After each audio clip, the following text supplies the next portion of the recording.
if suppose I am talking about 2021 and 2022, 1st April 2021 to 31st March 2022.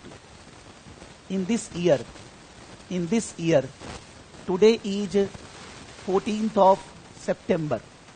Already around 5-6 months over. If the money is raised from shareholders today, then this money is going to be used in the business for 6 months. Not going to be used in the business for entire 12 months.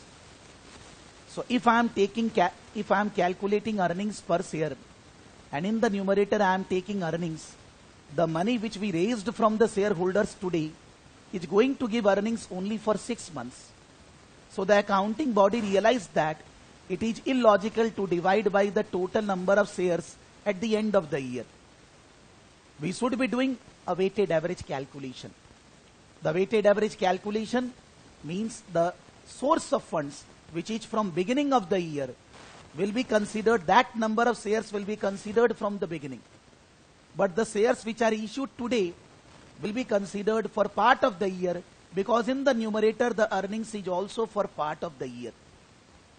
So when we discuss first of all, then I discussed that whether we should be doing the calculation for weighted average number of shares like this, or whether we should be doing the calculations in other way, that is 6 months 8 lakh and then 8 plus to 10 lakh for 6 months.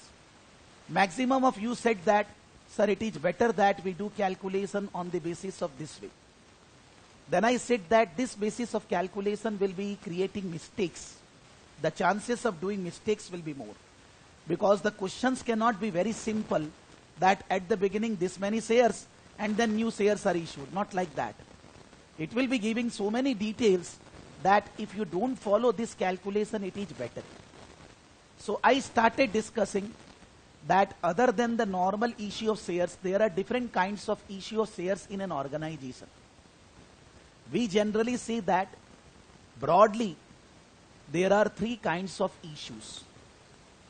One is normal issue by the company in the market at a price. The second is company is giving bonus shares to the existing shareholders free of cost. And the third is company is giving rights shares to the existing shareholders at less than the market price. Bonus shares the company issue, suppose in the company there is huge profit. But that profit the company needs to use in the business for growth of the business. So if the company will distribute that profit to shareholders, they need to arrange funds from outside market. They don't want that. So they said to the shareholder that it is better that we are giving you shares free of cost, and if you want money, you can sell those shares. So the shareholders are given dividend in the form of shares, which we called bonus issue, which we say as bonus issue. The second is that if the company will issue shares, and if the company is giving shares to the new persons, then the existing shareholders' control over the company will reduce. If I have Saraf Academy, me and my wife 50-50% shares, and Saraf Academy give further shares in the market to anybody, then my wife control and my control in the company will reduce. So the company law all over the world said that it is always advisable that the existing shareholders' control should be there in the company if they want. So when the company will issue further shares, that should be given to the existing shareholder first of all. If the existing shareholder are saying they are not interested, they will not take, then in that case company should issue shares to the new shareholder. Now, as I said, suppose in the Reliance Industries, share price presently 2,000 rupees. And I am already the shareholder of Reliance Industries. Actually, I have shares. If Reliance Industries is giving further shares and they are telling Prakash, you need to give 2,000 rupees, which is the market price, I am not interested. Because I can buy from the market whenever I like. Why I will buy from the company shares at 2,000? So to attract existing shareholders, they buy the shares. The company generally issues shares to the existing shareholders at less than the market price. In place of 2,000, 1,900, 1,800, 1,700, there is no rule. There is no law. In the Indian Companies Act, there is minimum right price rules is there. But I am not going into law. The technical law point, because I am not a regulatory person, not going into that. I am just saying that whatever may be the price, if it is less than 2000, I am interested. Because something which has a value 2000 is given to me as I am already the shareholder at say 1800. So the existing shareholder has the right that further issue should be given to them, and then the company issue them at a lesser price. So generally the chances are that existing shareholders will buy the further shares of the company to gain, because they are getting something of worth 2000 at 1800, 1700. The accounting body said that this is also a bonus. When the shares are given free of cost to, suppose I have Reliance shares and Reliance Industries saying that the existing shareholders having 5 shares, they will be given 1 bonus share.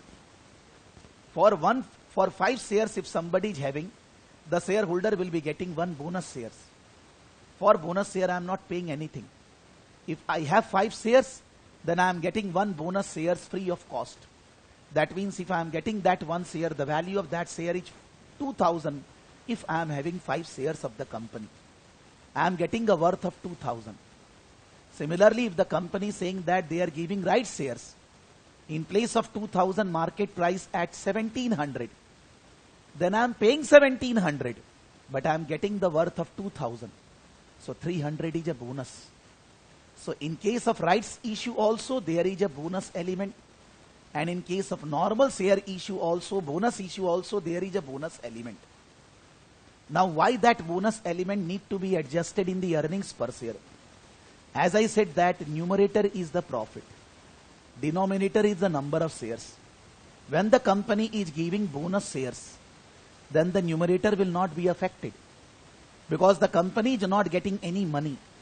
When the company is not getting any money, then there will not be any increase in earnings. But in the denominator, the number of shares will increase, because number of shares increases by bonus shares. So should not we do some adjustment in calculating EPS? The accounting body thought. Similarly, if the right shares price is 2000, market price is 2000, but the company is giving shares at 1700, 1600, there should be some adjustments in calculating earnings per share? The accounting body thought that. Then they said that the adjustment is a must. It is not an option. We have to do must.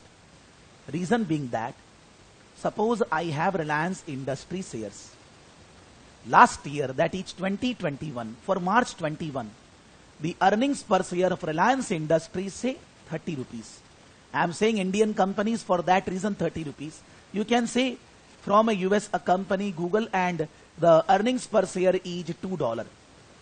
When the total earnings of last year March 2021 divided by the number of shares, it is getting $2 per share. In the current year, company is giving bonus shares. So in the current year, when the company is giving bonus shares, earnings will not increase, because there is no investment in the business. Why the earnings will increase? No. The total profit will remain same, but the number of shares will be more, because shareholders are given bonus shares.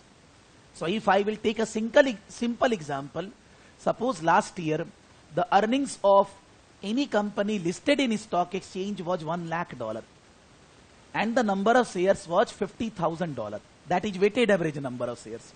So earnings per share was 1 lakh divided by 50,000.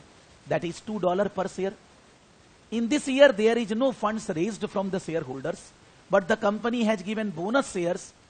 For every 5 shares, 1 share.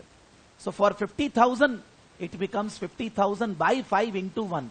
That is 10,000 shares. So after bonus, it becomes 60,000 shares. Now in this year, assuming for the time being there is no increase in earnings, the earnings is still $1 lakh. In the current year 21-22, earnings is still $1 lakh. But the number of shares is 60,000, so the earnings per share has gone down. Last year it was 1 lakh divided by 50,000, so it was coming $2 per share. Current year it is 1 lakh divided by 60,000, so it is coming less than $2. But the question arises that when the earnings per share is less, what a common man will understand, the company is performing bad, the company's earnings per share has gone down, it is not a good company, we should not invest, and all these things will come. The question comes, actually that is the fact, or actually it is wrong? It is technically, ethically not correct that earnings per share has gone down. Actually it is wrong. Because suppose last year I have 100 shares of the company. So my earnings was 100 into 200. Last year I have out of 50,000 100 shares of the company. Last year earnings per share was $2. So my earnings was 100 into 200. In this year I have in place of 100 how many shares? In place of 100 I have 100 into 1 by 5, that is 120 shares. So maybe my earnings per share is lower because it is 1 lakh divided by 60,000. But if I will multiply with 120, it will still be coming what? 200. Last year earnings per share of the company was 1 lakh divided by 50,000, $2 per share. I had 100 shares of the company. So 100 into 200, $200 earnings belongs to Prakash Saraf. Current year, because of bonus, earnings per share is 1 lakh divided by 60,000. Something coming 1 point something. Current year, I don't have 100 shares. I have 120 shares. Because when the company gave bonus shares, then I also received bonus shares, that becomes 120. And if you multiply 120 into earnings per share, then it will still be coming 100. Maybe some approximation error is there in my example. But what the company law, or you can say accounting body or anybody thought, because of bonus, maybe the earnings per share is going down, but the earnings for a particular shareholder are not changing. Obviously, in the subsequent year, company will be earning more. Maybe there is no funds, but everybody wants to grow. There may be better marketing, better management by the company. Maybe profit is greater than 1 lakh. Say 1 lakh 5,000. Then also 1 lakh 5,000 by 60,000 is less than last year. So anybody who looks that earnings per share lower than last year, bad. The accounting body said that this is not logical. The earnings of the company has not gone down because the shareholder has got the additional shares without any payment. So for comparison purpose, we need to do some adjustment. What? The last year earnings per share calculated as 1 lakh divided by 50,000. But as in accounts in India, in US, everywhere, or in IFRS, we say current year and comparative of the last year. PL account current year, PL account last year. Balance sheet current year, balance sheet last year. At least 1 year detail of last year we need to give in the financial statement. So when we will be giving earnings per share of current year, say 1 lakh 5,000 by 60,000. But the last year was 1 lakh by 50,000. Current year is lower. But actually this is not the fact. The current year is lower not because of decrease in earnings, because of free of cost shares are given to the shareholders. So for comparison purpose, last year earnings will be recalculated in the current year as 1 lakh divided by 60,000. Current year earnings is 1 lakh 5 divided by 60,000. And last year earning is also 1 lakh divided by 60,000. We calculated last year EPS as 1 lakh by 50. But in the current year, when we present comparative details, then in the current year, we will present the last year EPS restated. The restated is 1 lakh divided by 60,000. So in the current year, we are considering bonus shares, but we are adjusting the EPS of last year so that a meaningful comparison can be done. Not that on a standalone basis, EPS is going down. That is going down on a standalone. But logically, the EPS of the company has gone up. The accounting body said that when the EPS will be calculated because of bonus like this, it will be giving you a meaningful information. You will be able to analyze about the worth, about the shares, about the management, about the company in much better way as compared to just you calculate EPS without any adjustment for bonus or rights. That the accounting body thought, and for that reason, whether in Indian GAAP, Ind AS, IFRS, US GAAP, or I don't know other accounting, but any accounting, the same adjustment is there, that for bonus or rights, we will compute EPS in the current year, no problem. But we will readjust the EPS of the last year for comparison purpose. the EPS of the last year need to be restated. And in the current year, if the bonus are issued today, that is after 5.5 months, 6 months during the year, since bonus is not giving any income, bonus is not giving any funds to the company, so there will not be any increase in income because of bonus. So bonus share, whenever issued, they will be considered as issued from the beginning of the year. They are not considered as today 6.5 months left, so we will say bonus share into 6.5 by 12. No. Whenever the bonus shares are issued, they are considered from the beginning. You will say, why beginning? Because last year EPS, when we are restating, we are adjusting the last year EPS by entire 10,000 shares. Last year 1 lakh by 60, not by any approximation adjustment. So the current year also, you are issuing bonus shares on any day. It will be considered issued from the beginning of the year. So that a meaningful comparison between EPS of current year and last year can be done. Just as a revision, what we started discussing in the previous class, in the accounting, normally it should be there how the journal entries, how the accounting will be done, how the PL account will be prepared, how the balance sheet will be shown, that should be there. Why in the EPS, there is a separate EPS, there is a separate accounting standard? The question arises, why? The question arises that if you are the shareholder of a company, you want to become shareholder, you want to involve with the company in any business transactions, maybe as a giving loan to the company, maybe as a supplier, maybe you are employees of the company, anybody. You want that what the company is doing, how much their earnings. Now in total, if the company's earnings is 1 lakh to 1 lakh 5,000, 1 lakh to 1 lakh 10,000, you will say good. But maybe 1 lakh to 1 lakh 5 or 1 lakh 10 because of more shares. The company issued more shares. For that reason, the profit has gone up. So unless and until we don't represent in earnings per share, we will not be able to judge the worth of the company, whether actually it is increasing earnings or not. So the share market in India, abroad, anywhere, where give huge importance to the earnings of the company. Whenever a company announces these results in the market, you will see on any news channel, you can say Times News or any news channel, you will find that they are focusing on Arrow and all that, and the public start discussing what is the earnings of the company, effect on the price, which we say price earning ratio. So price earning ratio is a very important factor for deciding anything about a company, fortune, future, present, everything. So for that reason, the accounting body said that EPS is an important factor, not a journal, not a ledger, but there should be guidelines which should be stated to the organization how they should be calculating their EPS.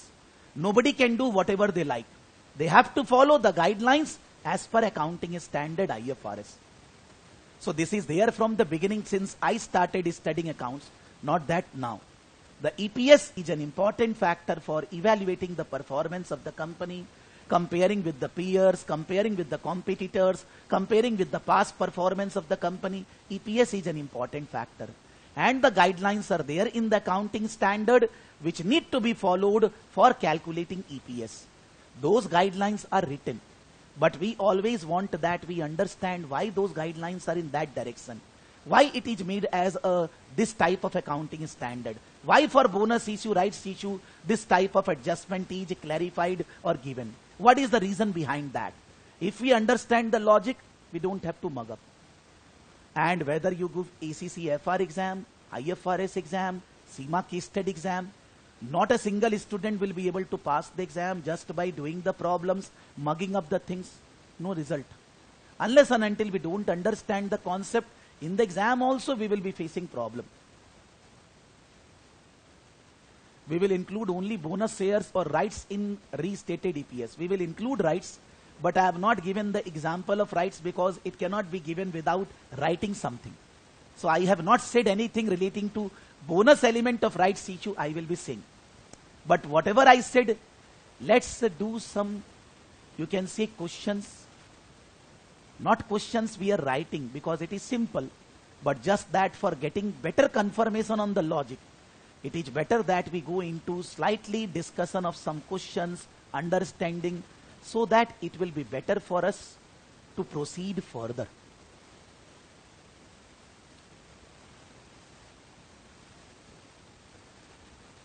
Suppose there is an example. An entity makes a bonus issue of 1 new share for every 5 existing shares on 1st July 2018. A company makes a bonus issue of 1 new share for every 5 existing shares held on 1st July 2018. If suppose in the exam it is written bonus issue 1:5 or it is written bonus issue 5:1. For the language 1 share for every 5 existing shares, whether we should be writing 1:5 or whether we should be writing 5:1. In place of writing the full sentence, what should be the, you can say, mathematical write-up? If a company is giving 1 share bonus for 5 existing shares, now the question is that if you do Google search or anywhere, the mathematical write-up does not say that it has to be 1:5 or 5:1. But the mathematical write-up say that if it is 1:5, nobody need to say that it is 1 bonus share for 5 shares. But if it is written 5:1 and still you want to say that for 5 shares 1 bonus, you need to mention in language that for 5 shares 1 bonus, because otherwise the public will interpret it is 5 shares for 1 share, 5 bonus for 1. So sometimes in exams you will find that 1:5 is written 5:1. Somebody will say that, sir, question is wrong. But they are saying 5:1 means what? They are saying like 1 share for every 5 shares. So in interpretation, you, me, anybody, nothing is written. It should be written 1:5. But there is no law as such. Somebody can write 1:5 as 5:1. And they will mention that they are saying for 5 shares, 1 bonus shares. When in the language it is written very good. When it is written in the ratio type 1:5, 1 share for 5 shares you will interpret. Nobody can challenge you. If it is 5:1, you will interpret it is 5 share for 1 share, 5 bonus for 1. But if the question says, even though after writing 5:1, that it is 1 share for 5 shares, it is not a wrong language. I can write 5:1 and then I will say that it is 1 bonus share for 5 shares. Nobody can challenge me. But normally 1:5 means 1 bonus shares for every 5 shares. Sometimes we find any question, student get confusion. For that reason I am saying the bonus shares are issued on 1st July 2018. Profit attributable to the ordinary shareholders for the year ending 31st December. Year ending is December, not March. Last year 31st December 2017, 1 year income was 4,60,000. Current year 2018, when we issued bonus shares, the earnings is 5,50,000. Number of ordinary shares in issue at the end of the year. Last year on 31st December 17, the number of shares were 10 lakh. And current year 31st December 2018, the number of shares are 12 lakh. Obviously, when 1 bonus share is given for 5 shares, so 10 lakh into 1 divided by 5 is 2 lakh. Those 2 lakh shares are added from 1st July.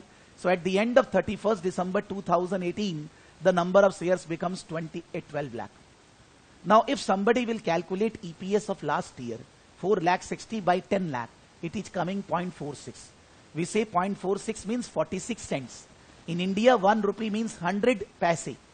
At global level, 1 foreign currency means 100 cents. So 4.46 can be written as 46 cents. You can write in decimal 0.46. You can write 46 cents without decimal. But in the current year, if you calculate 5,50,000 divided by 12 lakh, maybe it is coming lesser than 0.46. Maybe. I'm not questioning it is coming or not. I'm just saying, because the denominator has increased by 20%, 10 lakh to 12 lakh, and the numerator is not increasing by 20%. So the question arises that if we calculate EPS and will say that current year is less than last year, any layman, not studied accounts or anything, any non-knowledgeable person will think that company is doing bad. They have reduced their earnings. And actually the situation is not that. Why? Because the 2 lakh shares are given to the shareholders freely, without any consideration. And without any consideration being raised, the company has earned more. Without any money invested in the business in 2018, the company has earned 4,60,000 to 5,50,000. So actually the earnings per share should be more. But actually you will calculate for the current year EPS 5 lakh 50 by 12 lakh only. For 2 lakh bonus shares you don't do any weighted average. Why? Because against 2 lakh shares we didn't receive any money. That is bonus shares. They are just increasing the shares. They are not increasing the capital. They are not affecting the increase in the earnings. So for bonus shares, the weightage is entire 12 months. So when we calculate earnings per share for current year, we will be doing 5 lakh 50 by 12 lakh only. And the last year was 0.46. When we are giving these results to the shareholders or anybody, they will think that EPS has gone down. They will think that the company is performing bad, but they are thinking wrong. So the accounting body said that the last year EPS will be recalculated in the current year. We calculated last year 4 lakh 60 by 10 lakh, but we will calculate 4 lakh 60 divided by 12 lakh. It's not that we did wrong last year, but in the current year when I am giving the results in the current year, then the comparative of last year EPS need to be restated. So 4 lakh 60 divided by 12 lakh will be giving you a lower EPS. And the current year is coming 0.458, 45.8 cents, which is greater than the last year. Then anybody who will see that company has improved. Company's earnings has gone up. Company is performing well. Management is good. As compared to last year, EPS has gone up. That we will be able to understand, which is more logical. Suppose I am the shareholder of the company since last year. I am the shareholder of the company since last year. I had 100 shares. So last year the EPS was 0.46. So on 100 shares, my earnings was 100 into 0.46, $46. Current year, I have in place of 100, 120 shares. Current year, I have in place of 100, 120 shares. Because I also received against 5, 1 bonus share. So current year, the earnings per share 0.458. So my earnings is 120 into 0.458. If I will consider the bonus effect, maybe the earnings per share is going down, but my total earnings has gone up as compared to last year. If we will not recalculate the earnings per share, then it is not logical. We have to calculate earnings per share based on bonus effect. Because for any individual shareholder, maybe the per share earning is going down, but the shareholder is having extra shares. So extra shares is giving him total earnings more. So if I will say that in the current year earnings is still 460, is still 4 lakh 60. Last year 4 lakh 60 by 10 lakh. So my earnings was 100 into 0.46. If you calculate current year 550, in place of 550, 460 by 12 lakh, it will be coming lower. But if I will multiply by 120 shares, it will be coming 46 only. So even though the earnings per share is less, but the total earnings of Prakash Saraf is not affected. Because the profit of the company is same. I got extra shares. On those extra shares, the earnings is more. So my total earnings remain intact. So for that reason, accounting body said that for bonus, first of all, there is no time waiting story. Whenever you issue bonus shares, they are from the beginning. Sir, question in EPS in 2018, please suggest. I'm not getting. EPS in this question is 5 lakh 50 by 12 lakh in 2018. But the EPS of last year need to be restated 4 lakh 60 by 12 lakh. And in the current year, we are calculating EPS based on bonus. So for comparison purpose, we are representing the bonus of last year on the basis of bonus shares issued in the last year only. The bonus effect we need to take in the last year also to calculate EPS. So I'm not getting, Vishal, what you are saying. If you are saying the calculation, I will be showing later. Because क्या होता है कि normally whenever we study the question and the answer. That's the wrong way of study. We should be doing our own calculation, maybe in write-up, maybe in our understanding, then see the solution. When later on you see the solution, you are developing understanding. But without doing the solution, you are reading the question and answer. Always we will be going in the wrong direction and we will never be able to develop ourselves. So study should be done that we need to do on our own. When we have discussed before this question certain concepts with my own example, then again something is given with a different figure. Again, there will be a question in the exam with a different figure. If my understanding is correct, I can do very fast. But if my understanding is not there, because I am studying, but I am reading question and answer, then in that case, I will not be able to solve questions in exams. So last year earnings also calculated based on 12 lakh shares. Current year earning also be calculated based on 12 lakh shares, so that a meaningful comparison is possible. They are writing in cents, 38.3 cents, 45.8 cents. You can write $0.383, $0.458, no problem. Like in India, we can say 20 paise, 0.20 rupees, we can say. Same story is there in international level, but normally EPS are presented in cents. In 2017, the EPS for the year would have been 4 lakh 60 by 100, 46 cents. In the example, the computation has been reworked in full. However, to make the changes required, it would be similar to adjust the original EPS figure. How can we adjust? Since the old calculation was based on dividing by 10 lakh, while new is dividing by 12 lakh, it would be necessary to multiply the EPS by the first and divide by the second. So they are saying that in place of doing so much calculation of last year, you can do a shortcut. The last year 46 cents is multiplied by 5 by 6. What is 5 by 6? Before bonus, the number of shares were 12 lakh. After bonus, the number of shares are, before bonus, the number of shares were 10 lakh. After bonus, the number of shares is 12 lakh. Last year, this EPS 4 lakh 60 divided by 10 lakh was calculated based on 10 lakh shares. 46 cents is based on 10 lakh shares. So to calculate last year total earnings, you will do 10 lakh into 0.46, that is 4 lakh 60. And then you divide by 12 lakh to calculate restated EPS. You can do a shortcut now. For every 5 shares, the company is giving 1 bonus share. So after bonus, 5 will become 6. So before bonus, it is 5. After bonus, it is 6. We can multiply last year EPS only with the bonus fraction. We can multiply the last year EPS only with the bonus fraction. If we multiply with the bonus fraction, we will be getting the restated EPS. It is not a compulsion. Anybody can do the calculation like this. There is no problem. But if you will be doing like this, you will be able to do faster solutions. That bonus fraction normally said as 6 by 5. Bonus fraction is said as 6 by 5. Bonus multiple is 6 by 5. Before bonus 5, after bonus 6. This is, they are saying, inverse of bonus fraction. Bonus fraction is 6 by 5. Inverse of bonus fraction is 5 by 6. Is this written in accounting standard IFRS? No. If this is written in Ind AS, no. It is just saying that to do the calculation faster, you should be doing the calculation with the fraction.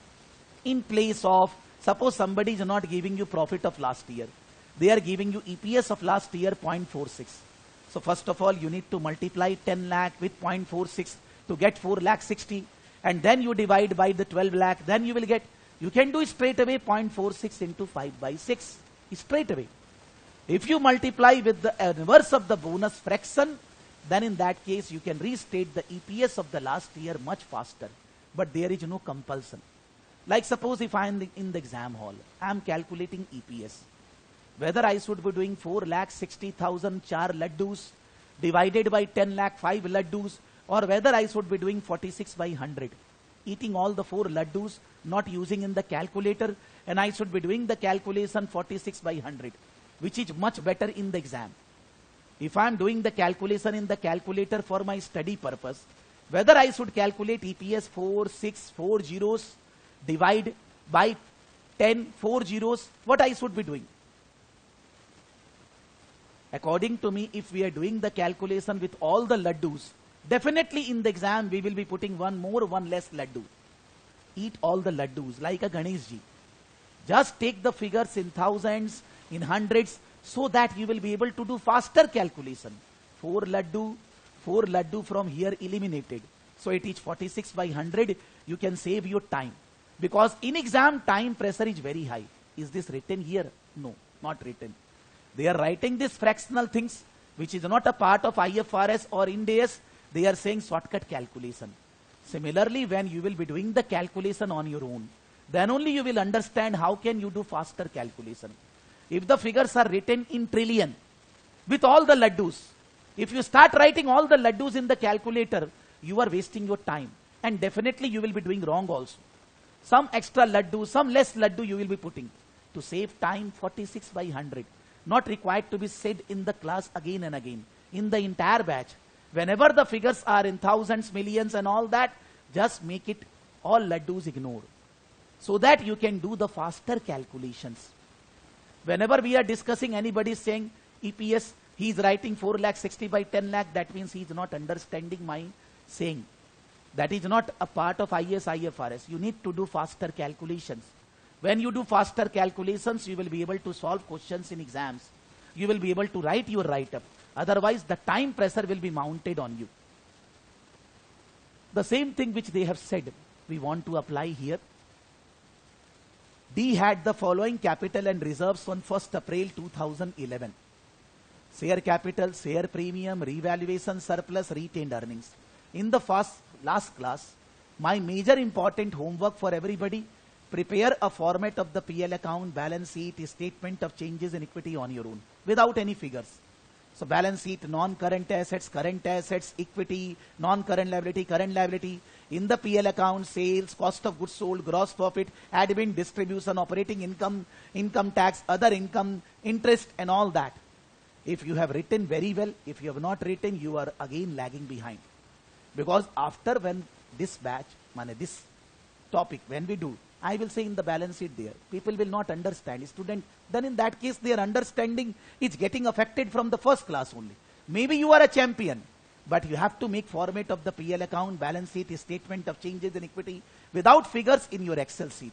So that whenever anything we discuss, you can do it faster. You can understand better. We discuss in the PL account, there are two parts. One is realized income, net profit, and one is other comprehensive income. Relating to other comprehensive income, there are so many details are there in the classes that cannot be discussed now because we have not discussed anything. How I will explain, but need to understand that if you don't prepare the format, your understanding will be affected. Maybe those who are CA chartered accountants and all that, maybe they know very well. But those who are pure graduates, maybe they have work experience of 5-6 years, they don't know that. So they need to have a very 100% knowledge of the format of all the three statements. That's the request. So this is, they are giving the breakup of equity. In the balance sheet, liability, there is equity, then non-current, then current. So this is a breakup of equity. The share capital, 7,000. They have already written in triple laddus very well. It is basically 70 lakh. But we are concerned with laddus, ignore laddus. $7,000 one, that means 7,000 shares. Actually, it is 70 lakh shares. But I will be ignoring always laddus. Share premium, revaluation, retained earnings, shareholders funds. D company makes a bonus issue of 1 share for every 7 held on 31st August 2012. D company makes a bonus issue for 1 share for every 7 shares on 31st August 2012. The year ending, this is 1st April 2011, beginning of the year. And this is, they are saying 31st August 2012. This is 11, this is 12, let's see. D results are as follows. The 2013, the 2012. The year ending of the company is now, makes a bonus issue on details of the results are. I'm not getting year ending, let me get. Calculate EPS for the year March. Now year ending is March. Year ending is March 2013. Together with the conservative EPS for 2012. That would be presented in 2013 accounts.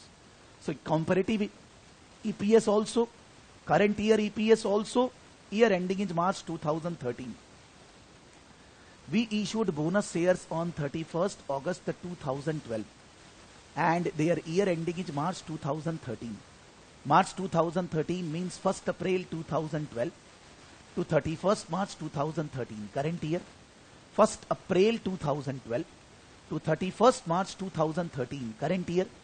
And then last year, which was 1st April 2011 to 31st March 2012. That was last year. The bonus issue arises on August 12. August 12 means current year. So actually when we calculated last year EPS, It was 750 already in triple laddus. Already 3 zeros are gone. And the last year number of shares was 7,000. So the EPS last year was 750 divided by 7,000. EPS last year was 750 divided by 7,000. Whatever it will come. I'm not asking. EPS in the current year is 1150 is the profit. And the number of shares will be 7,000 plus 7,000 into 1 by 7, 1,000 more. The number of shares in the current year is 8,000. Even though bonus arises on 31st August, but we will consider bonus from the beginning. Because bonus is not giving any cash in the business to be used. So bonus shares are treated as from the beginning. So it is 7,000 plus 7,000 into 1 by 7, which is coming 1,000, 7 plus 1, 8,000. I think somebody is facing problem. When you log in, you need to click your audio to hear in the class. If you don't click your audio, you will not be able to hear. To hear whatever I am saying, your audio should be clicked. It should be in mute mode, that's other thing. But it should be clicked so that you can hear. You need to use your audio from the mobile phone, from the laptop, computer, whatever, then only. The second thing, when you are doing the class, maybe through mobile phone, and in the mobile phone you are surfing internet also. Somebody is giving you WhatsApp, somebody is doing this and all. Then in that case, the connectivity in the mobile phone will be disturbed. So when you are doing the class, don't go into any other social media things, because that will affect your understanding also, and you will log out of the class. First of all, the advice is that do the class with a bigger screen, with a laptop, with a computer. Understanding will be better. But suppose you are somewhere where the laptop, computer is not there, not possible. Somebody don't have computer, laptop, not an issue. But while doing the class, don't go here and there, only in the class. Stop everything doing, then in that case you will be able to hear everything properly. And when you are doing the class on computer, laptop, close your room. If you are in a surrounded area where others are there, do the class with the hands free, because you are not disturbed with the outside voice. And during the class, don't switch on your audio, because my quality of voice in the recording will be better. Unless and until you have to ask anything, you cannot ask in the chat, you can unmute yourself, there is no problem. These things I said in the previous class also. Or even though if you do the live class, you have to do the recordings. Maybe you are a champion of the world. I have done this 1,000 times. Then I am coming like this. It's not that I am more brainy than you all. You have good brain. But if you don't practice, if you don't do the study again, don't do the recording again, you will not be able to understand. Everybody, please, again I am reminding. Because so many students are continuously logging in. One time logged in, second time, third time, fourth time. Maybe there is a genuine problem, internet issue is there, it can happen. Or maybe there is not a genuine problem, you are disturbing yourself. So it's you only, you are getting disturbed. If your internet is continuously facing problem, do the recordings. If you are doing surfing something else and all that, don't do that. Understand the class properly so that you get the concept clear. So in the last year it was 750 divided by 7,000 EPS. In the current year it is 1150 divided by 8,000. Now maybe the profit is more. Because of that EPS is more, even though bonus issue. But the comparison cannot be done with 750 by 7,000 to 1150 by 8,000. That is not possible. Because the shares, bonus shares are given free of cost to the shareholders. One shareholder who was last year having 700 shares, in the current year that same shareholder is 800 shares without making payment for 100 shares. So his earnings is for 800 shares, not for 700 shares. So for comparison purpose, we will be calculating last year EPS as 750 divided by 8,000. The restated EPS of last year 750 divided by 8,000. Now, if you want to do shortcut calculation, the last year EPS was 750 by 7,000. You can multiply the last year EPS into 7 by 8. What is 7 by 8? Inverse of the bonus fraction. Bonus fraction is what? If earlier last year 7 shares was there, after bonus it becomes 8. So it becomes 8 by 7. 8 by 7 is a bonus fraction. But if I will say that inverse of bonus fraction, it is 7 by 8. So last year EPS can be restated with the inverse of bonus fraction, which is last year EPS 750 divided by 7000, whatever it is coming, into 7 by 8. There is no compulsion that you need to multiply with 7 by 8. Again I am saying, the IFRS, Ind AS, US GAAP, anybody is not saying that how you will be doing the calculation. That's your lookout. But the books are saying that if you apply these types of calculations, you can do faster calculations. That after bonus, the bonus fraction 8 by 7. Inverse of bonus fraction 7 by 8. So you multiply last year EPS into 7 by 8, it will be giving you the adjusted EPS. And current year EPS is 1150 divided by 8000. So a meaningful comparison can be done. So it's again the third question. First I discussed without any figure. Then we discussed a question which is solution given here only. Then they are saying test your understanding, where they are not giving solution here. They have given the solution at the end of the topic. 360 around. Let's check. 360 around. They are saying after bonus, now they are showing all the laddus. I am not interested. I will write in the exam. If I want to write theory, the figures are written in thousands. That is 7000. After bonus it is 8000. The EPS for current money, EPS for last year restated EPS is 9.4 and the current year EPS is this. Alternatively, the last year EPS can be recalculated by, that is the EPS of last year into 7 by 8 inverse of the bonus fraction. You can do the calculation like this. You can do the calculation like this. Nobody can question you that you are wrong. You are 100% correct. But to save time, if we apply bonus fraction, it is better, because in the exam question they will be giving you EPS of last year. They will not be giving you figure 9.4. So if you want to do this, then I mean to say 10.7. They will be giving you last year EPS 10.7. You want 9.4. 10.7 into 7 by 8. If you want to do like this, what you need to do? 10.7 into 7000 last year total earnings divided by 8000. It is taking your time. To save time, if you multiply with the inverse of the bonus fraction, it is better. So bonus fraction is not a formula, not written in any IAS, IFRS. It is just that for shorter, faster calculations, bonus fraction should be used.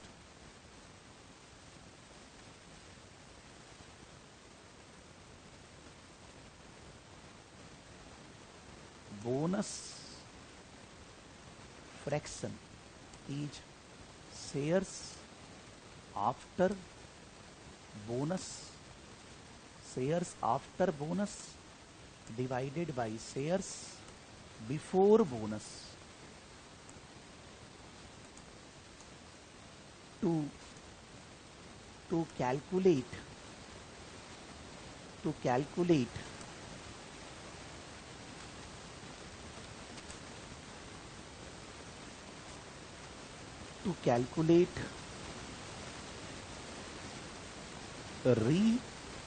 restated EPS last year EPS multiplied by inverse of bonus fraction. The bonus fraction is total share after bonus divided by total shares before bonus. But to calculate restated EPS, if you multiply by the reverse of the bonus fraction, you can straight away calculate restated EPS of last year. It's not a compulsion, but if you do that, you will be saving time. And now I am saying, if you don't do this, you will be taking double time to solve the question when I will be incorporating rights issue with this. And the chances of mistake also there. So it is better that we understand, we have to. Maybe when pure only bonus is there, believe me, neither IFRS, neither FR, neither SEMA MCS, all the three students are there. Nobody is going to ask EPS just with the bonus. The questions will be tricky. They will be incorporating all the things. We are discussing one by one thing.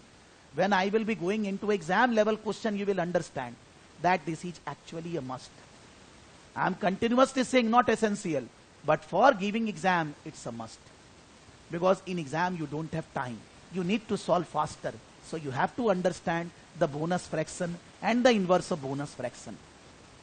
Why? We will understand.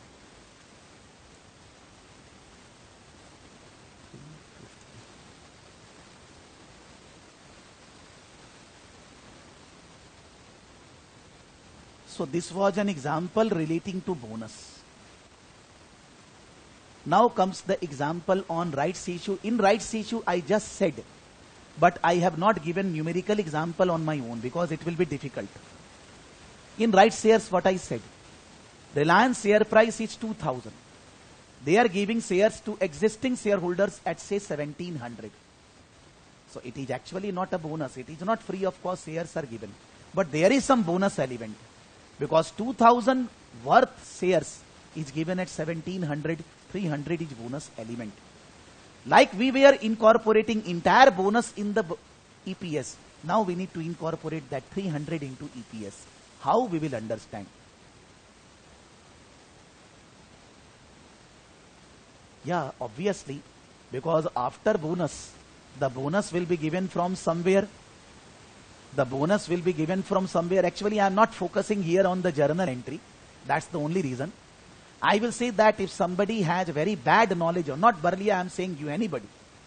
अगर किसी को लगता है कि मेरा accounting knowledge Laddu है, zero है एकदम, bonus, माने I mean to say assets, liability, then double accounting concept, journal, ledger and all that, then I am teaching to kids 11th, 12th, or you can say undergraduate, first year, second year students.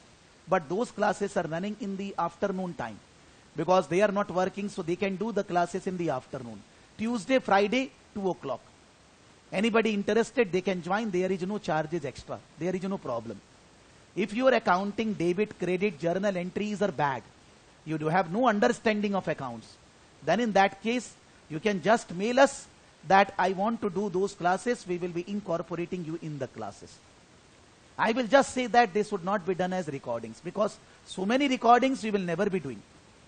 So if you are interested, Tuesday, Friday, today only, Tuesday at 2 o'clock and Friday 2 o'clock, I am teaching them the basic accounting concepts. Debit, credit, journal, ledger, trial balance and all that. I will say that when the bonus shares will be there, this will become 8,000 from where? From any of the profits of the company. The profits can be share premium, revaluation is not allowed, retained earnings. So from 900 or 9,000, you will deduct 1,000 and you will add to share capital 1,000. So you can see that share capital gone up and other reserves gone down.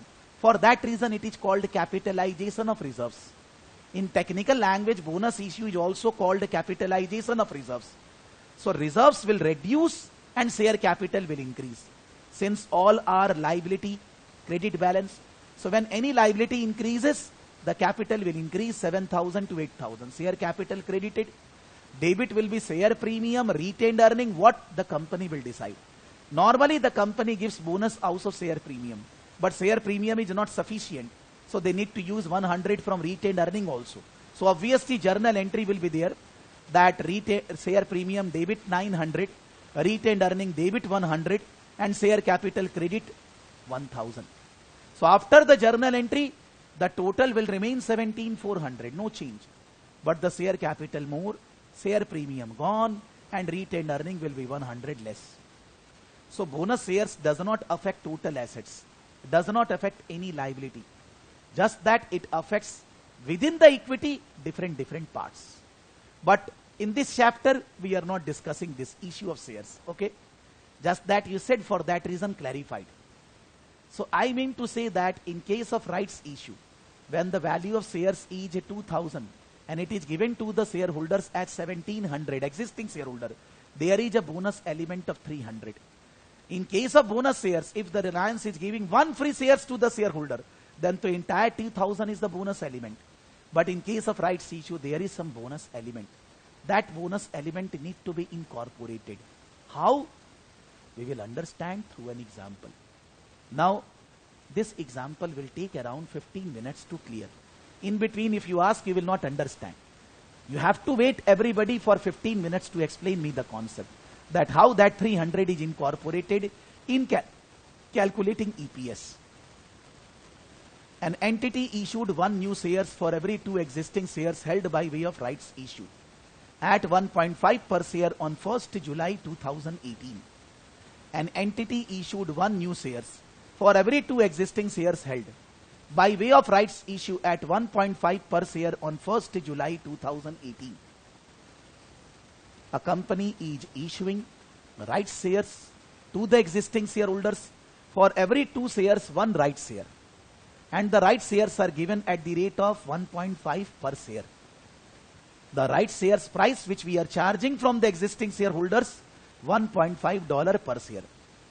Pre-issue market price was $3. In the market the price is $3, but the rights shares are given to the shareholders at half a price, huge discount. $3 thing I am getting at 1.5. Reliance share price is 2000. Reliance is giving rights share at 1000. I should be dancing, because normally the rights share price are around 10, 15, 20% less, not 50% less. But this is fantastic. The existing shareholders are getting the shares of the company whose price is $3 at $1.5 only. But they will be getting for every 2 shares 1 share. Why this is the ratio? The company requires a particular funds. That funds they are going to generate from the shareholders by giving them shares at 1.5. So the number of shares is coming half of what we have. Just I am saying. So for that reason, they are going to give every shareholder 1 share for every 2 shares at the rate of 1.5. Relevant information. Profit attributable to the ordinary shareholders. Actually, the profit is the same example they have used. The 4,60,000 and 5,50,000. And number of ordinary shares in issue at 31st December. Because since it is for every 2 shares, the company is giving 1 share. Na? For every 2 existing shares held by way of rights share. An entity issued 1 new shares for every 2 existing shares held. But then to it, oh, this is 8 lakh, sorry. So 8 lakh divided by 2 into 1, 4 lakh shares. So current year after rights, it becomes 12 lakh shares. Now, in case of bonus, I said that you are not concerned with the date of bonus. Why? Because whenever you are issuing bonus shares, you are not getting any money. You are not utilizing any money in the business. But in case of rights shares, you are getting money. Less money, you are getting money. Company is getting money. That money invested in the business. So that will increase earnings. So what we discussed in the last class, in a normal issue, we need to calculate weighted average. Here also. The 4 lakh rights shares when we issued 1st July, year ending is December. So from rights issue, whatever money we got from 1st July, we are using in the business only for 6 months. So we should be calculating for rights shares the weighting factor 6/12. Because that money is not used in the business from the beginning. That money is used in the business from beginning, from after 6 months. If suppose this is not a question of rights issue, this is a normal issue, that is at $3. This is not a question of rights issue, normal issue. Then in the current year 2018, what will be the weighted average number of shares for EPS? If I will say that in this question there is no rights issue, the new shares are issued at exactly same price, $3. Maybe to existing, maybe to new share, anybody. Then in the current year 2018, what will be the weighted average number of shares calculation? I don't want the final answer. How you will be doing the calculation, that I am asking. What will be the weighted average number of shares? How you are doing the calculation? Please type here in the chat box. Anybody? Number of shares into 6/12. Figures के साथ लिखिए Madhav ji. Number of shares into 6/12. Everybody need to communicate. You can't sit idle in the class. Your understanding will be better if you start communicating in the class. Otherwise, after 1 or 2 classes, anyhow you are going to do recordings, you will not get interest. To understand the things, we need to involve ourselves. So Vaibhav is saying 8 lakh plus 4 into 6/12, 10 lakh.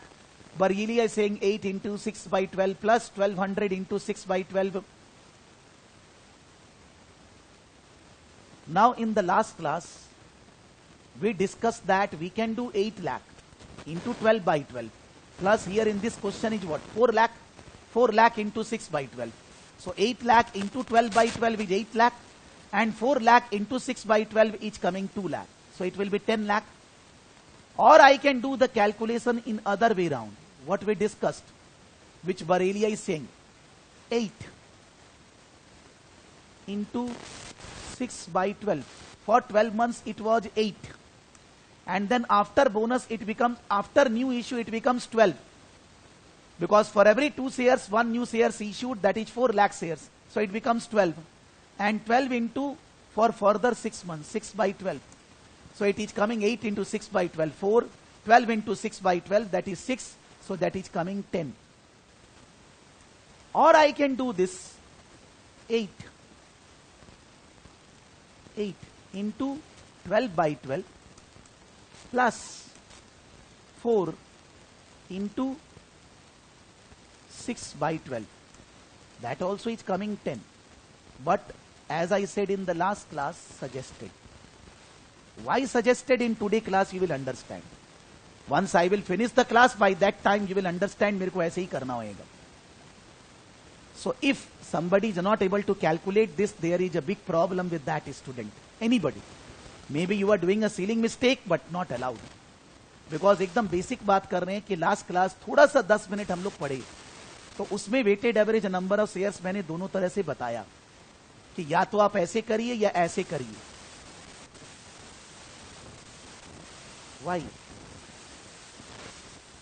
8 lakh last year, 4 lakh इस साल, ये 10-12 कहां से आ गया? Anurag, I am not getting. Because after my saying also you are saying this. For that reason I am asking you. Others तो maybe said wrong, they have not concentrated. आपका 10 और 12 कहां से आ रहा है? Before bonus, before new issue तो 8 है. ये बोनस का क्वेश्चन कहां है? कहां पर हैं आप? बोनस का क्वेश्चन हम छोड़ आए वो गलियां. ये क्वेश्चन राइट्स का है, लेकिन मैंने इसको नॉर्मल क्वेश्चन बनाया है. The question is of rights issue. But I said that suppose it is a normal question where 8 lakh original share, 4 lakh new shares at fair price at $3. मैंने तो ये बोला है ना. या तो आप क्लास में स्क्रीन के सामने नहीं थे, या थे तो ध्यान नहीं दे रहे थे, या कुछ और बात है, कुछ भी समझ लीजिए. In this question there is no 10 lakh, 12 lakh bonus rights. I said just for a revision of the last class that in the last class we studied normal issue. So normal issue, you can do the calculation like this, you can do the calculation like this, both the calculation allowed, but I will suggest this. Why I am suggesting this? Since the last class, by the end of this class we will be able to understand. Everybody is getting? If it is a normal issue, no bonus, no rights, nothing. आगे बढ़ रहे हैं आप.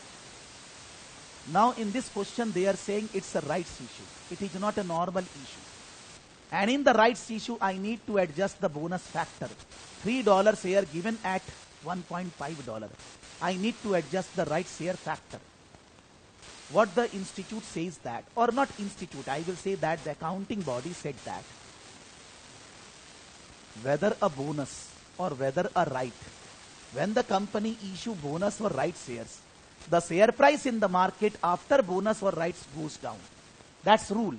Rule in the sense I mean to say public understand कि अगर bonus shares are there and the price in the market is $3, after bonus the price will be less than $3, because the people will understand that the shareholders are getting shares free of cost, so the same value for more number of shares. Similarly in case of rights, we say that normally the price will be going down when the right shares will be introduced in the market. As I said earlier, if in this coming 15 minutes you start asking questions, you will be disturbing everybody. You need to keep your calm. Let me give you logic. Let me understand the calculation. After explanation, I will be showing you the calculation. At the time of showing, I will be further explaining the things. I will be giving you logic. Once I will say that, do you have any question?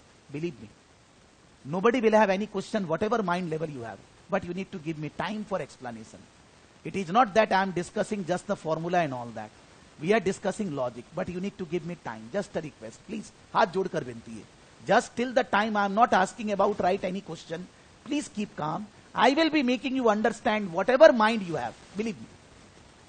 So I am saying that the accounting body said that actually whether it's a bonus, whether it's a rise, the price will be going down after the shares will comes in the market, after the shares are given to the shareholder. What will be the decrease in the price? Nobody can say in the world.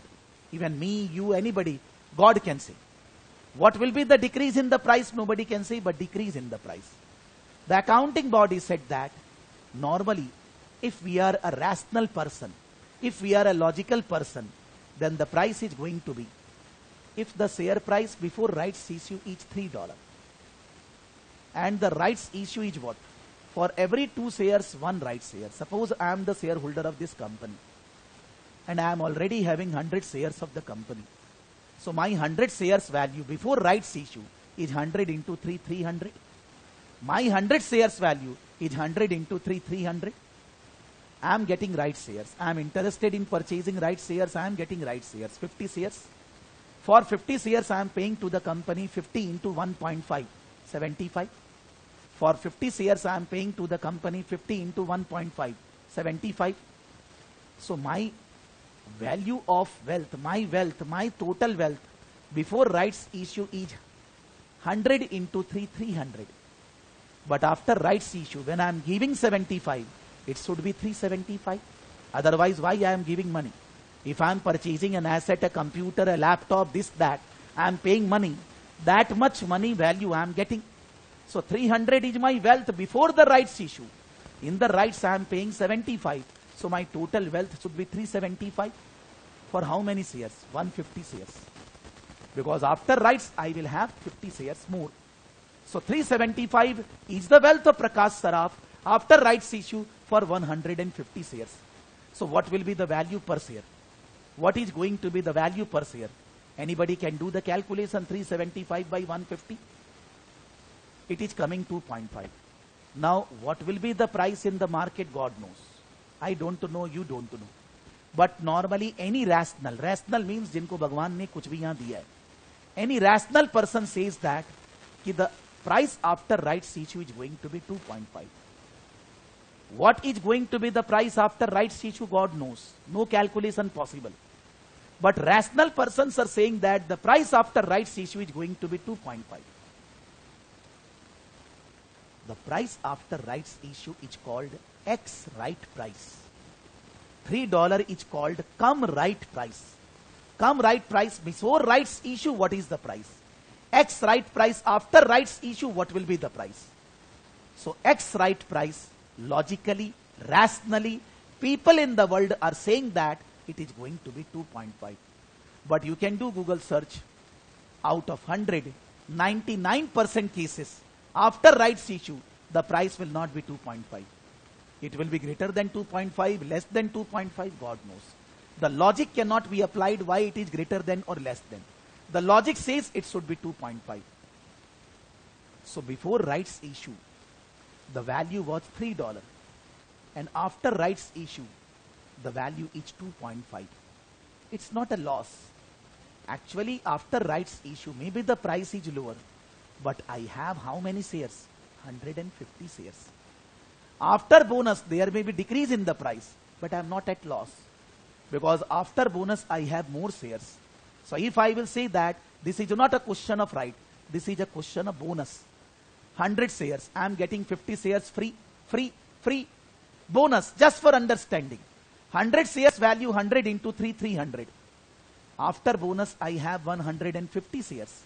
So the value of 150 share divided 300 by 150 should be coming $2. Is I am losing anything? Nothing. Before bonus, 100 shares value 3, 300. After bonus, 150 shares value 2, 150 into 2, 300. My wealth is same. My wealth is same. So after rights, in this question, if it is coming 2.5, I am having 150 shares. My wealth is 150 into 2.5, which is coming 375.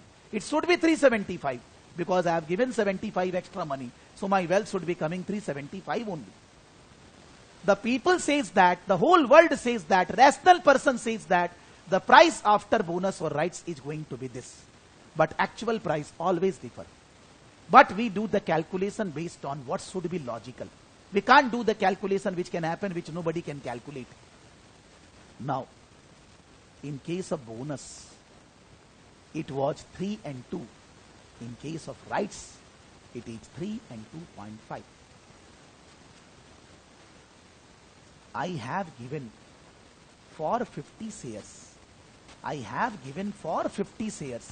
How much money? 50 into 1.5. If the shares are not given as a right share, they are given as a normal issue. Normal issue. Normal issue.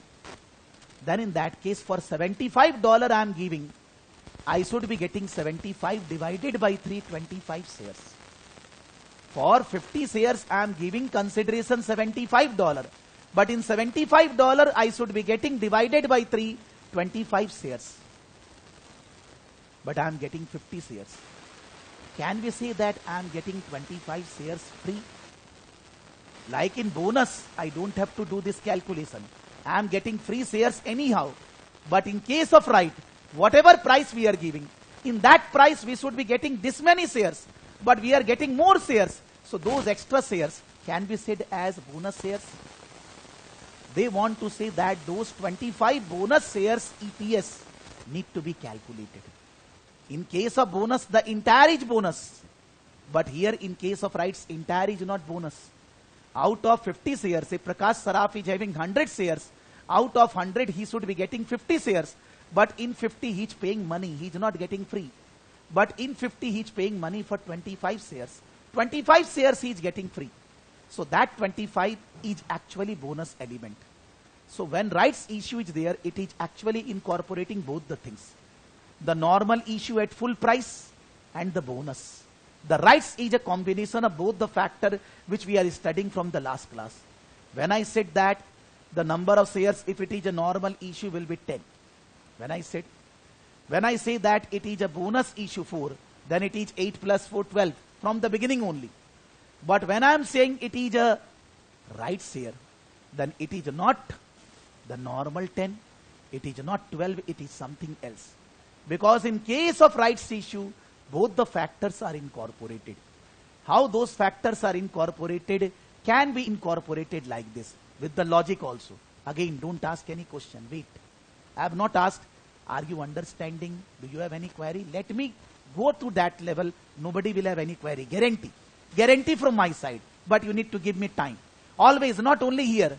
Every time when we are discussing anything, you need to give me time to give you explanation. You can see a technical calculation 2.5 which we have discussed, they have done. And they are saying that the bonus fraction, the rights fraction, the multiplier factor is 3 by 2.5. This is what? Price of the shares before rights issue.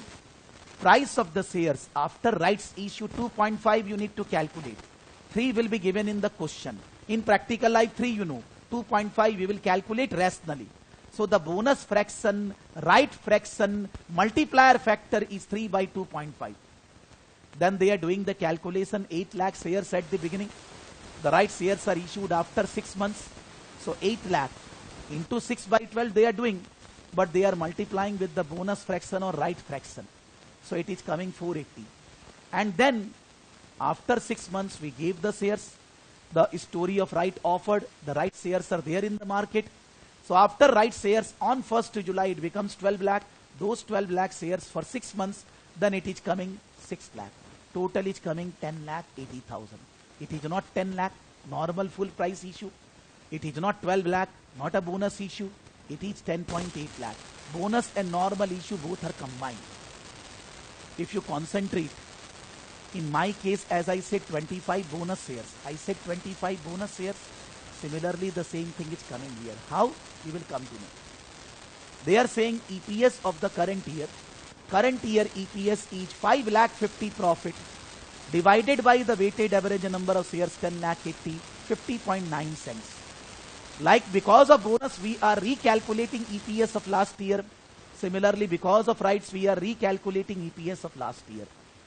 That is, last year EPS normally was 4 lakh 60 by 8 lakh. But we are adjusting this 57.5 with 2.5 by 3. This is what? The bonus fraction is 3 by 2.5, inverse of the bonus fraction. Like I said, in case of bonus, it is 6 by 5. But to recalculate EPS of last year, it is 5 by 6, inverse of bonus fraction. Why?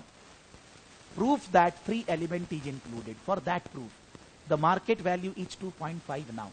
We are assuming that after rights, market is 2.5. The company has issued 4 lakh shares, but the 4 lakh shares company issued at 1.5. The company issued 4 lakh shares not at 2.5, at 1.5, 6 lakh. For 6 lakh, if the market price is getting to be 2.5, the number of shares would be 2 lakh 40. If the company got 6 lakh and after rights issue the price is 2.5, the number of shares coming is 2 lakh 40. But the company issued 4 lakh shares. So actually 1 lakh 60 more. The 1 lakh 60 is actually bonus shares. Out of 4 lakh, 2 lakh 40 we are getting money. For 2 lakh 40,000 shares we are getting money. But for 1 lakh 60,000 shares we are not getting money, that is bonus. So I can calculate last year EPS 4 lakh 60 divided by 9 lakh 60.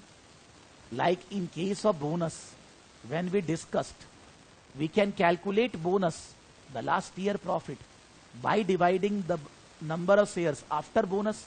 Similarly, in case of rights issue, the bonus shares each 160. Out of 4 lakh shares, 2 lakh 40 for cash, but 1 lakh 60 shares for bonus. So in place of doing like this, they are just saying that 8 lakh into 3 by 2.5 is 960 only. So you can calculate, in place of using bonus fraction, you can calculate free number of shares and divide the profit of last year, including the free number of shares. 4 lakh 60 divided by 960, you will be getting 47.9 only. In case of bonus, entire 4 lakh shares is free. So you are dividing the last year earnings by including 4 lakh shares. But in case of rights issue, out of 4 lakh, 2 lakh 40 is against price, against value. That is not bonus, that is normal. But 1 lakh 60 is the bonus. So that 1 lakh 60 you need to use to calculate restated EPS of last year. In case of bonus, the entire shares issued in the current year used in the last year to calculate restated EPS. But in case of rights issue, the entire shares are not the bonus, only the extra share. There is one confusion here. Why they are not dividing 6 lakh by 3? 6 lakh divided by 3 should be coming 2 lakh. So the free shares should be coming 4 lakh minus 2 lakh, as I stated. Why they are doing? There is a debate in the accounting body relating to this. The debate is that when we gave bonus shares, exactly at that time the price was 3. Suppose today the company is giving bonus shares. Today the price is 3. But the company has announced the bonus shares before today only. A company is not announcing bonus today, giving today, price changes today, doesn't happen practically like this. A company announced bonus shares 1 month, 2 months, 3 months in advance. Rights shares 1 month, 2 months, 3 months in advance. They decide a record date that on this date, who are the shareholders, they will be getting the right or bonus. And then the shares are given after 15, 20 days, 1 month around. That's the practical scenario. So the accounting body said that even though the day on which the rights shares, the shareholders are getting the price is 3, but that is not the worth of the shares $3. What was the price in the entire period? Average price is the worth of the shares. The accounting body said that $3 is not the fair value of share. The fair value of shares is the average price before the rights issue. And average price before the rights issue they want to say as 2.5. That after rights issue, when the price is coming 2.5, this is the price which is the true worth of the shares. Because after rights issue, the price is coming 2.5. So when I calculated at the basis of 3, that is just for understanding. They are saying that when you calculate free number of shares, you calculate free number of shares by taking average price, not the price which was there before the rights issue. You will not calculate the free number of shares by $3. You will calculate the free number of shares by average fair value. Average fair value is 2.5. Then only you will be getting 960. Then only you will be able to adjust the restated EPS. Do we require this to show in the exam? Do we require to write this theory in the exam? No. Do we require to say this to anybody in the practical life in exam? In anywhere? No. But do we require to understand this? Yes. Because you may do the calculation. You are getting marks. But what is the benefit of the calculation if the brain is not working? If we are not understanding why this is happening? Again, I am starting from the beginning. if the question is normal pure issue, no right, no bonus, the shares are issued at exactly $3, exactly $2.5, then in that case, the money which we got after 6 months, we will be doing weighted average into 6 by 12. If it is a bonus, no money received, no increase in earnings, whatever be the date is from the beginning. That is, the bonus shares are from the beginning. But when bonus shares are from the beginning, last year restated EPS required. Because this year shares are more, last year earnings per share was more. It will be showing wrong picture. You consider bonus shares was there last year. But when it is a rights issue, you are getting 1.5 in place of 2.5, the bonus is $1. You are getting 1.5 in place of 2.5, the bonus is $1. The bonus is not entire money. For the portion which you are getting money, for that you will be doing the calculation into 6 by 12. 8 lakh to, I mean to say last year shares was 8 lakh. And the weighted average number of shares for this year is coming 10 lakh 80. The 10 lakh 80 is what? In place of 8 lakh. It is 10 lakh 80 incorporating the 6 by 12 also and 3.25 by 12. Basically, I mean to say 2,40,000 shares are added into this. If you don't incorporate this, you will say 8 lakh into 6 by 12 plus 2,40,000, 10 lakh 40 into 6 by 12. Then in that case, you will be automatically getting this. I mean to say that in case of rights issue, we are getting money. We are not giving bonus. So the portion for which we are getting money, the same calculation will be there, which we were doing 6 by 12 proportionate, because the money is used for 6 months. But for the shares for which we are not getting any money in the rights, which is the bonus element, the same calculation we need to do which we were doing in case of normal bonus issue. So that, I mean to say that those 1,60,000 shares, 1,60,000 shares is without bonus. The 1,60,000 shares are considered from beginning. And those 1,60,000 shares are considered last year also. If anybody will do 8 lakh into 12 by 12, then you say 2,40,000 into 6 by 12. So 8 lakh into 12 by 12, 8 lakh. Plus 2,40,000 into 6 by 12, 120. 8 lakh plus 120 is 920. And plus 1,60,000 is actually bonus share from beginning only. No time waiting factor. So 920 plus 160 is 10,80,000. Can I show the calculation 1080 like that? I can. But मेरे पास समय नहीं. In exam I am saying, not in the class. 10,80,000 we are doing the calculation together with the bonus fraction, with the time factor. But actually it is combination of both the things. Out of 4 lakh shares, 2,40,000 for full price. So 2,40,000 into 6 by 12. 1,60,000 bonus. So 1,60,000 from the beginning. 8 lakh from the beginning. The total weighted average number of shares, 8 lakh into 12 by 12. Plus bonus shares, which is 1,60,000 into 12 by 12. Plus 2,40,000 the new shares at fair price, 2,40,000 into 6 by 12 will be giving you 10,80,000 only. But this much thinking process in every question cannot be done. We need to be slightly faster, or you can say slightly mechanical to solve the problem. What is the mechanical way? To incorporate 1,60,000 bonus. When you are multiplying 8 lakh into 3 by 2.5, you are actually adding 1,60,000, nothing else. When you are multiplying 8 lakh into 3 by 2.5, you are automatically making 1,60,000 bonus from the beginning. But when the right shares issued, when the bonus shares issued on 1st July, after 1st July, so automatically the effect is 4 lakh shares. This 4 lakh includes 160. So now the fraction is not required, just you will do the time waiting factor. So before bonus, we need to use this bonus fraction in rights issue, before rights issue. And after the rights issue is there, we don't have to use this fraction.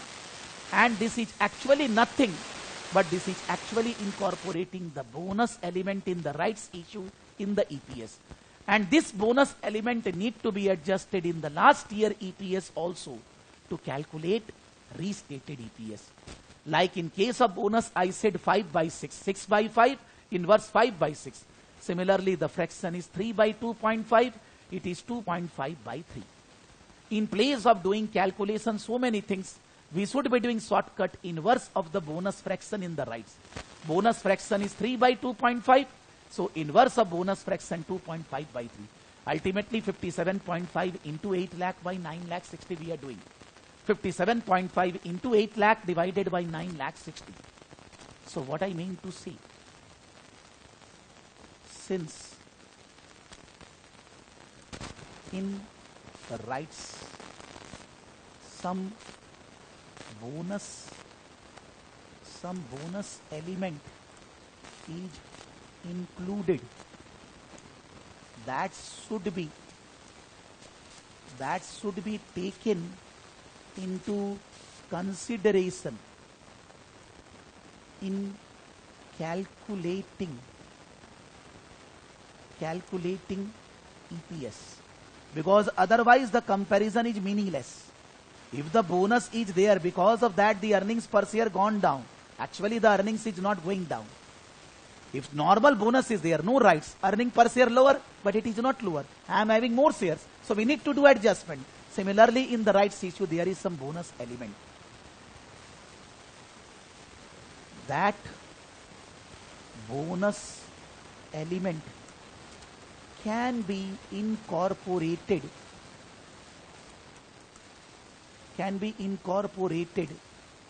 by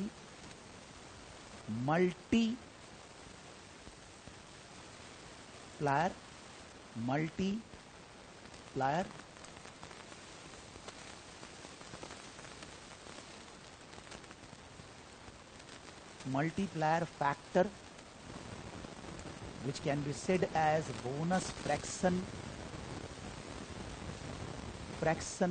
whatever language you use. What is this? Come right price divided by X right price. What this bonus factor, this multiplying factor is doing? In the rights issue, whatever is the free number of shares, in the rights issue 4 lakh, whatever is the free number of shares, that will be automatically incorporated by multiplying this factor. When we will multiply original shares with the bonus fraction, automatically bonus portion in rights is added to weighted average number of shares.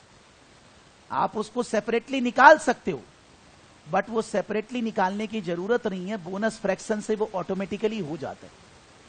In case of bonus, when you are adding bonus shares to calculate EPS, here you can add the bonus shares calculation extra 160, add in 8 lakh, you can do, but not required. When you do the adjustment based on come right by X right, automatically the bonus shares are added. And because of bonus, last year EPS need to be restated. In case of bonus, we have to restate to have a meaningful comparison. Otherwise the comparison is meaningless. So inverse of bonus fraction need to be multiplied with last year EPS. Inverse of bonus fraction need to be multiplied with last year EPS.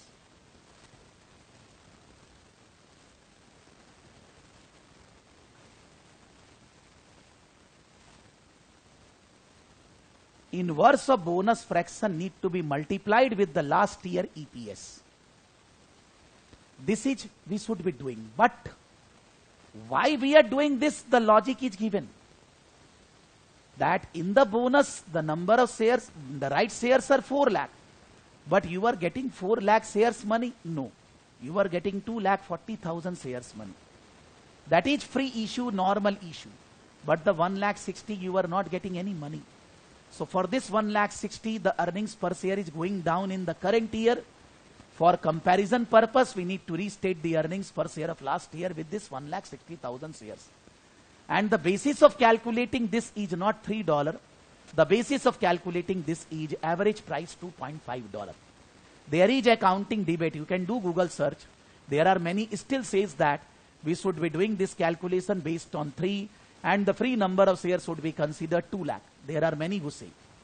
But most of the accounting body, you can say US GAAP, Indian accounting are saying that it should be based on 2.5 because the average price is when the price in the market is $3, they are already discounting the fact that those who are the shareholder of the company, they are going to get the shares of the company at lesser price. For that reason, the market price are escalated. The average price, the fair value of the shares is 2.5, it is not 3. So the accounting body said that the free shares, the bonus element should not be calculated with 3, it should be calculated on the basis of average fair price. Now, if suppose I am the shareholder of Reliance, today Reliance Industry announces bonus issue or announces rights issue, announces dividend. All these are given to shareholders. When the company announced this, they are not giving today. They have announced that in the news media everywhere that we are going to give dividend, bonus, rights to existing shareholder. And they will say that there is a record date. Suppose today is 14th of September. The record date is fixed as 30th October. Those who will be the shareholder of the company on 30th October, they will be getting dividend, they will be getting bonus, they will be getting rights. Suppose presently today, Anurag, you are not the shareholder. But from today till 30th October, I have sold my shares to you. On 30th October, you are the shareholder of the company. I will not be getting bonus. I will not be getting dividend. I will not be getting right. You will be getting. But when today the company has announced the bonus rights or anything, the prices will start increasing. Why? Because why I will give you the right of bonus, right shares, dividend? Why? If you give me extra, so the demand of the share goes up till 30th October. And continuously the prices are going up. And after 30th October, when the company give dividend, give bonus, give rights, then from 1st November, the prices will be going down. So we are saying that the fair price of the company is the 1st November price 2.5. The fair price is not $3. The accounting body said that the free number of shares calculation should be based on average fair price, should not be based on the last day price before the rights issue. And how to incorporate that? By the bonus fraction, which is, you can say, a mechanical way. You can calculate 1,60,000 on your own. Nobody is questioning you. By getting the total money divided by the fair price, you are getting this many shares, giving this balance bonus shares, and you do the calculation like the bonus shares calculation you have done. Not advisable. Not advisable in the exam.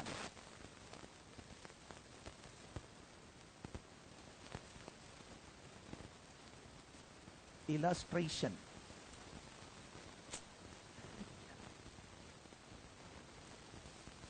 From Kaplan 4.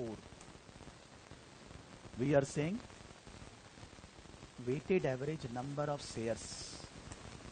Weighted average number of shares 8 lakh into 12 divided by 12 plus 2,40,000 into 6 divided by 12 plus 1,60,000 into 12 by 12. Because for the bonus shares, The story is that they are assumed from the beginning. Or we can do the calculation 8 lakh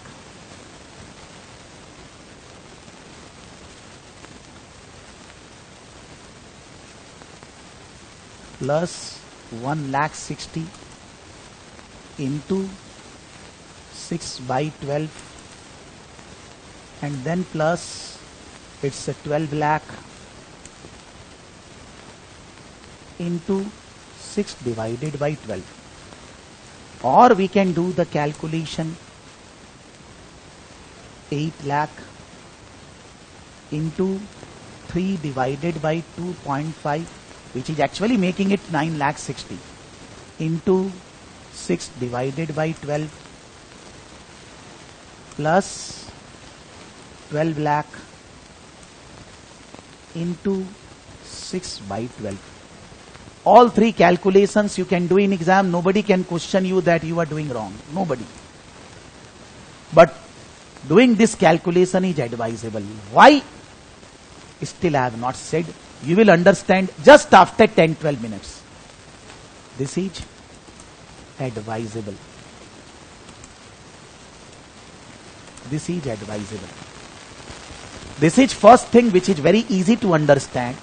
कि 8 lakh share शुरू से 12 महीना, 1 lakh 60 rights में bonus वाला शुरू से, and 2 lakh 40 normally for fair price for 6 months, या 1 लाख 60 एक साथ जोड़कर, या जोड़ने के बजाय बोनस फ्रैक्शन से. तो पहले का share before rights issue you need to adjust bonus fraction also and the time factor also, and after rights issue it becomes normal.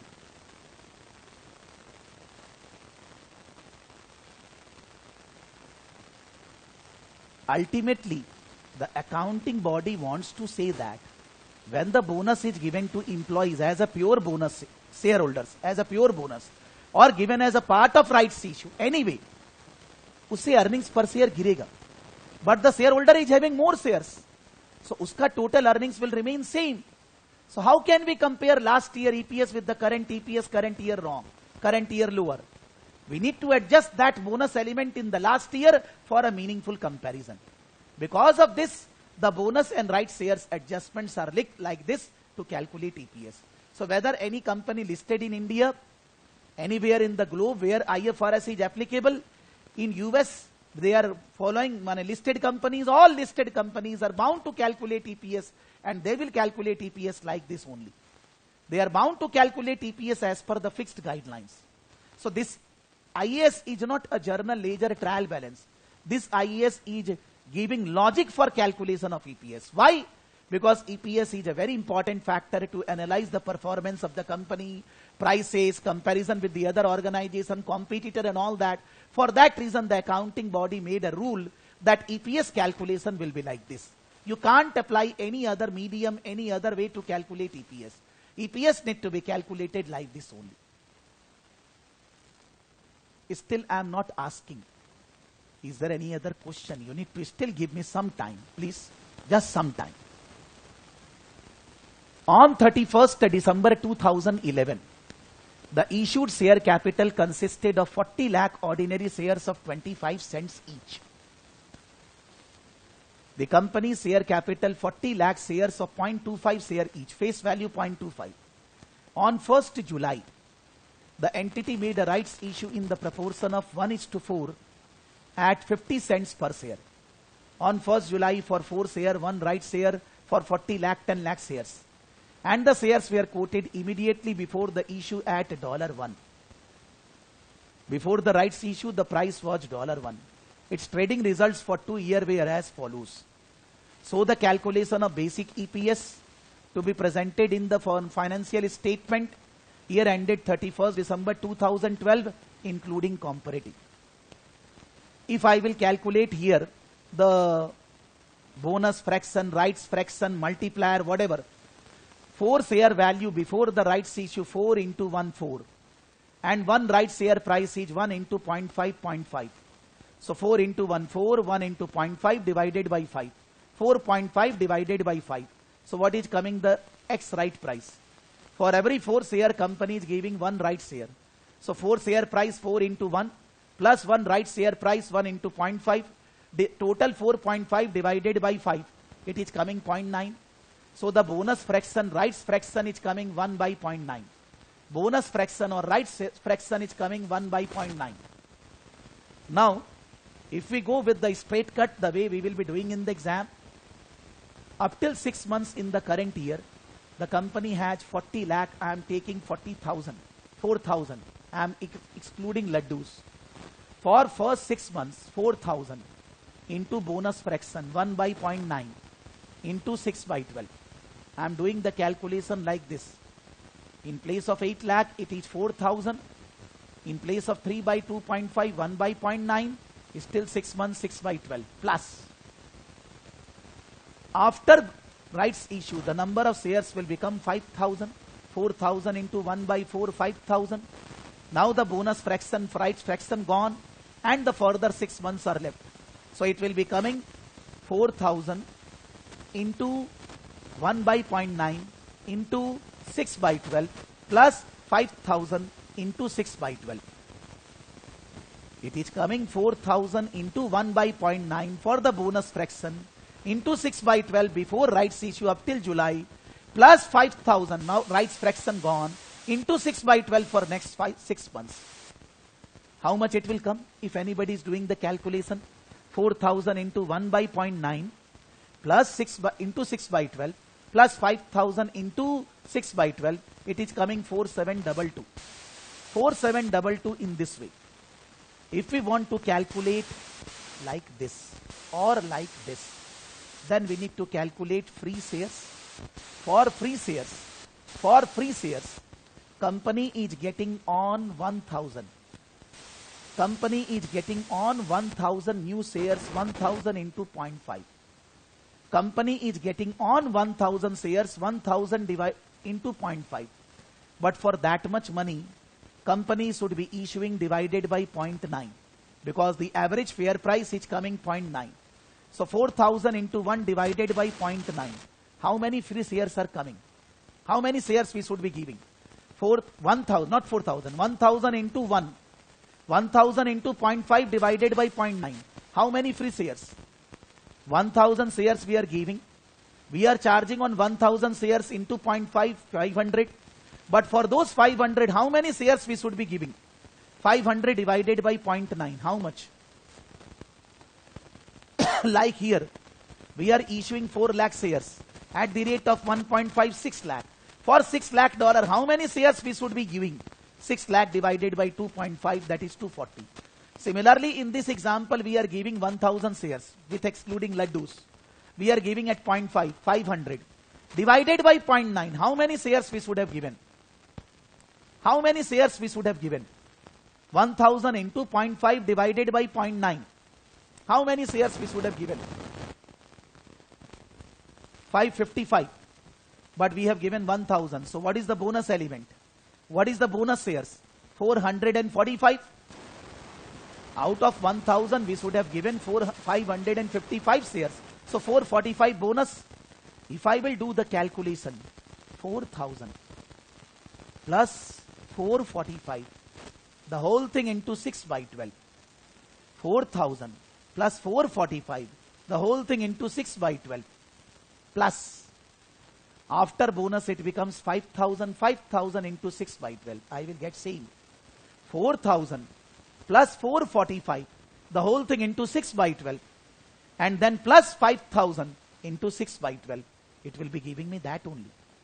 That is 4722. But I am not interested in so much calculation. Pehle free share nikalo, that is total share 555, free share 445. इससे बढ़िया ये better है ना? Calculate bonus fraction, multiply the old share with the bonus fraction, and then do the period wise calculation. You will be able to incorporate everything. And for the last year EPS is 320 divided by 4,000. 320 by 4,000. But restated EPS, whatever the EPS of last year into 0.9 by 1. Inverse of the bonus fraction. Bonus fraction is 1 by 0.9. Inverse of the bonus fraction 0.9 by 1. So last year restated EPS, whatever is the EPS of last year, 320 by 4,000 multiplied by 0.9 by 1 into 0.9 by 1 inverse of the bonus fraction. For solving questions, we should be using shortcut. For understanding purpose, we should be understanding how the bonus fraction, bonus factor is adjusted in calculating rights issue. If you understand, you will feel confident, you will enjoy. If you don't understand, after few days, you will forget everything. The question is not that exam passing or not. The question is that if we are getting the concept or not. That why that we need to understand this much way. Calculation anybody can do. There are so many CAs are here. Everybody has done EPS calculation in their life. But EPS calculation होता क्यों है ऐसे? ये सबसे ज्यादा जरूरी है. तो फिर in life you will never forget. कि अब मैं वहां पहुंच गया हूं, अब मैं भूल नहीं सकता हूं. I cannot forget. Even though I am not looking at any write-up or anything. In the EPS thing, I have reached it to that level where no further study required. Because all the logics are clear. Now before proceeding, anybody has any specific doubt? Before proceeding, anybody has any specific doubt? Yes, yes. Bonus fraction in this question is 4 into 1 plus 1 into 0.5 divided by 5. It is coming 0.9. So bonus fraction is come right price 1 divided by x right price 0.9, 1 by 0.9. Like in the previous question, the shares are given at 1.5 against 3. 3 shares in the previous question. For every 2 shares, we are giving 1 share. So 2 into 3 plus 1 into 1.5 divided by 3. In this question, for every 4 shares, they are giving 1 share.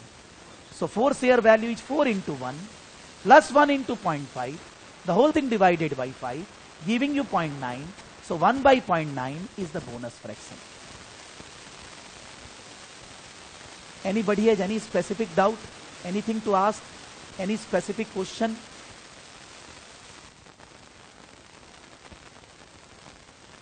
Now we are going into short notes. This is the short notes given by the ACCA Institute to teach in the class. I have written in the previous class which are the material which we will be regularly using in the class. I said in the previous class, short notes, FR study text, FR exam kit, deep IFRS exam kit, sometimes my class slides. These are the things I will be using. You should be using these only. No other books you should refer. So I am going here for a better clarity. So the chapter is EPS, earnings per share, 144. Page number 144. Page number 144.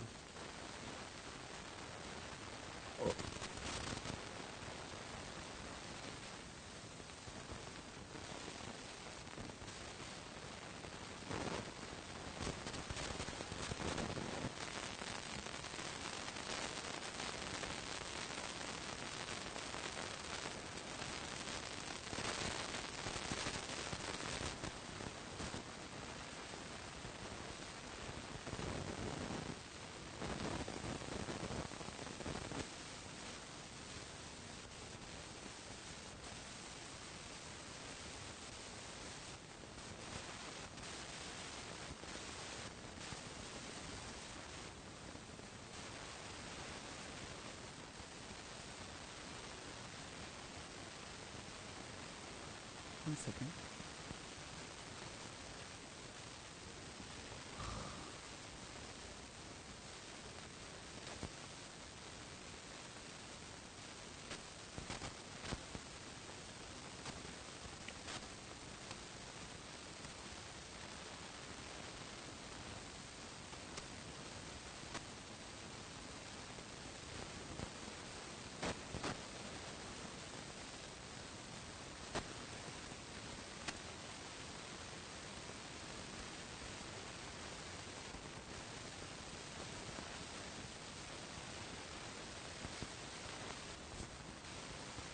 I'm going into exam kit because I want to do a question in which bonus and rights both are there, so that understanding will be better. Go in exam kit.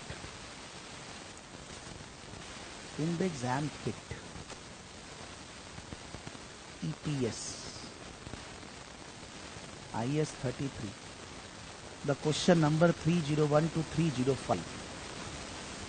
301 to 305.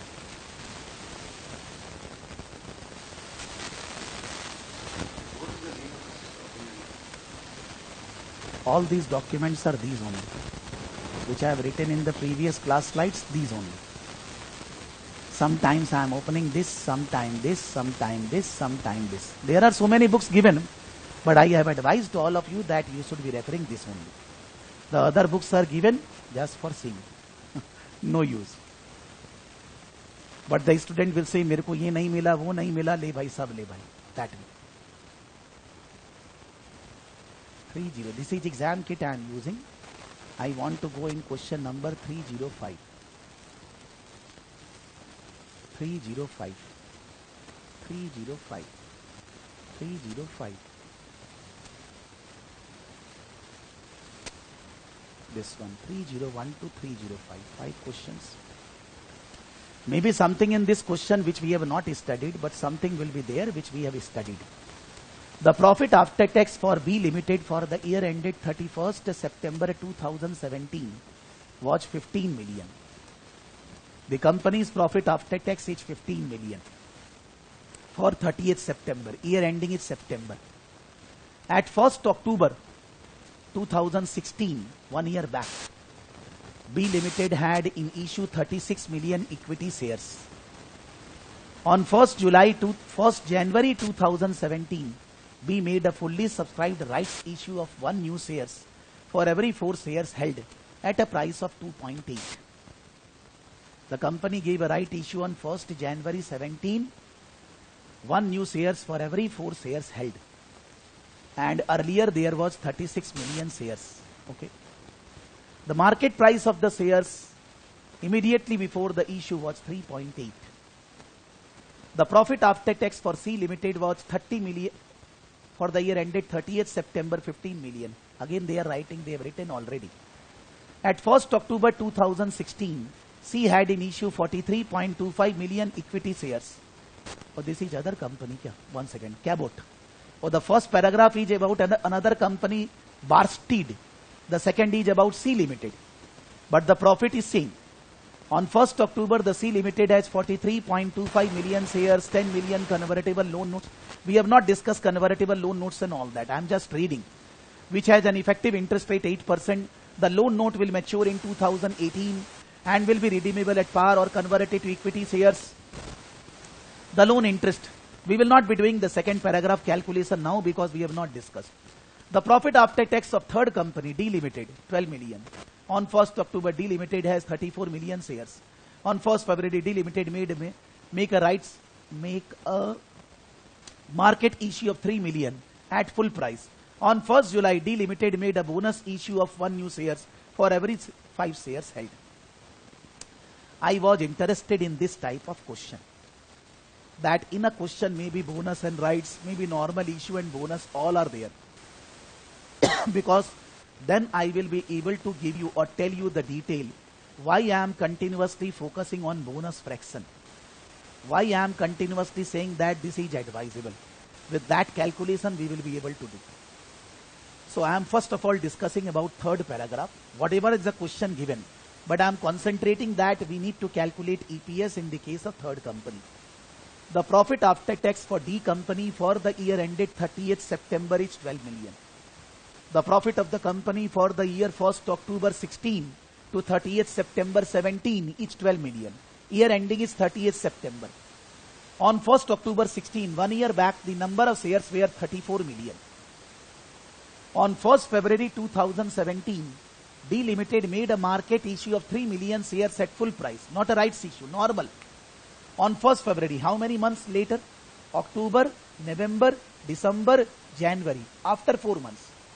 The October, November, December, January, 4 months gone, then the company issued 3 million shares at full price. And on 1st July, after February, May, June, 3 months further gone in July. July, August, September, you can say after 9 months, before 3 months, the company made a bonus issue of 1 new shares for every 5 shares held. The first question to everybody in the class, how many bonus shares the company issued on 1st July? How many bonus shares the company issued on 1st July? How we are getting?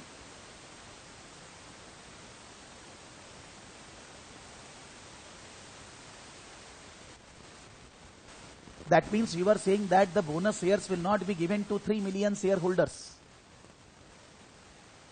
Whether the bonus share will be given only to 34 million shareholders or that will be given to 3 million shares also.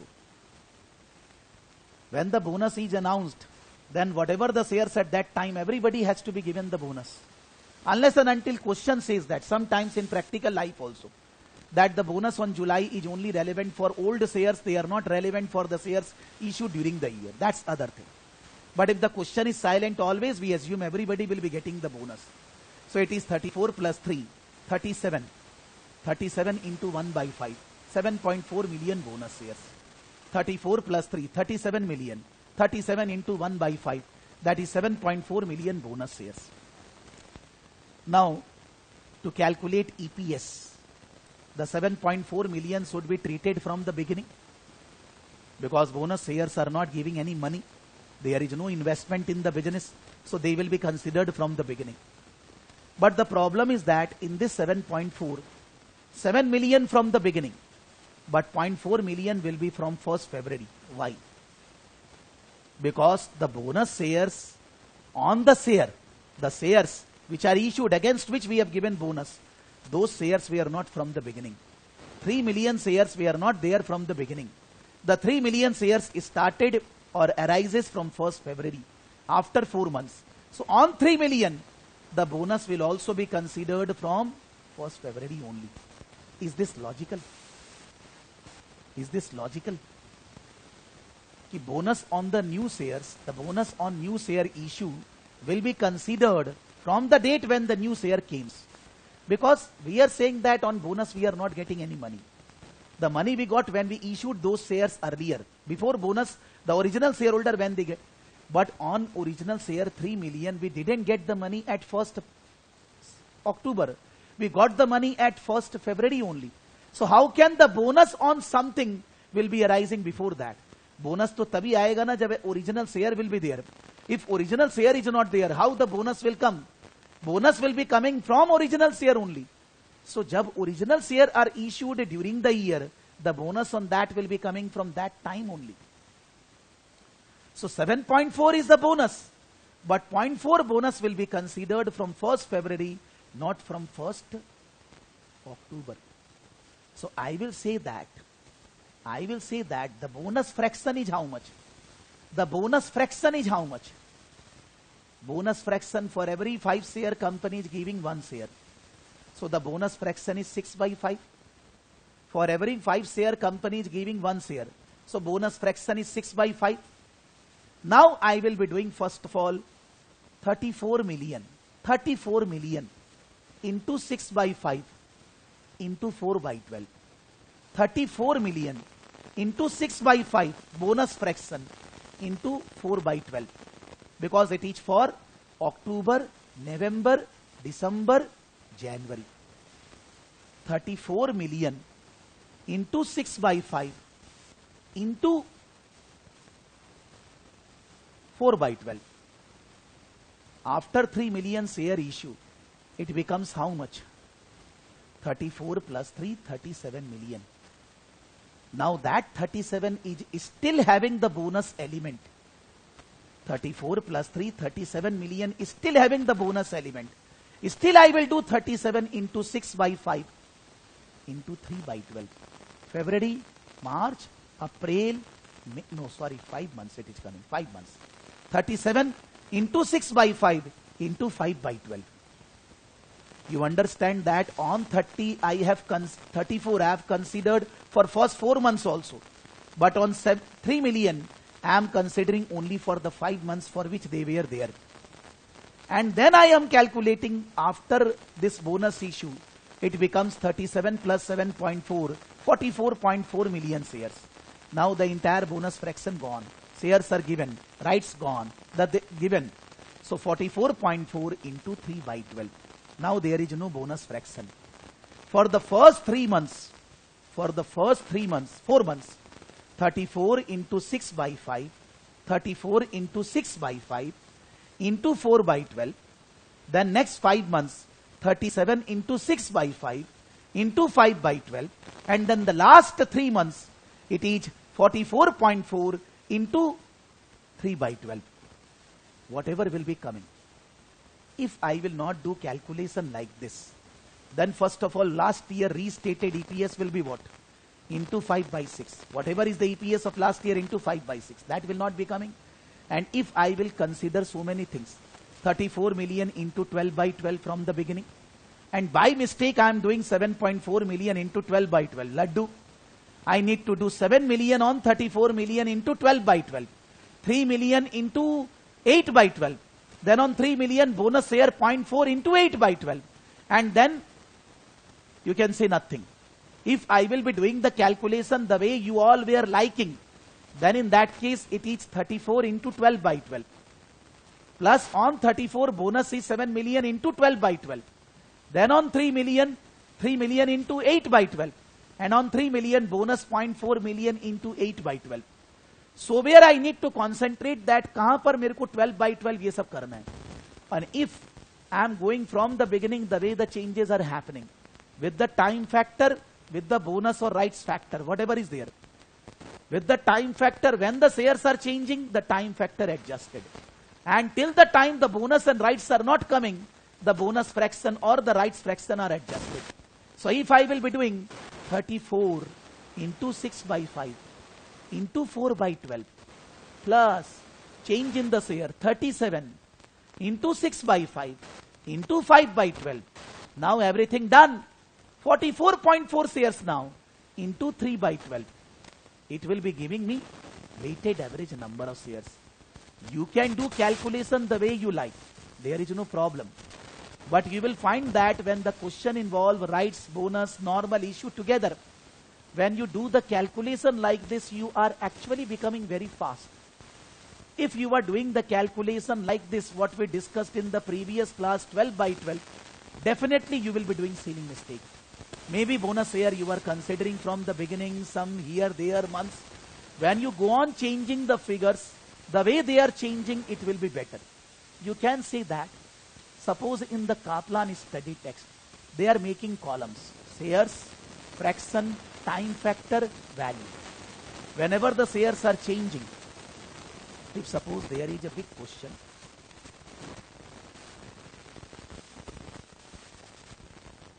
suppose there is any big question.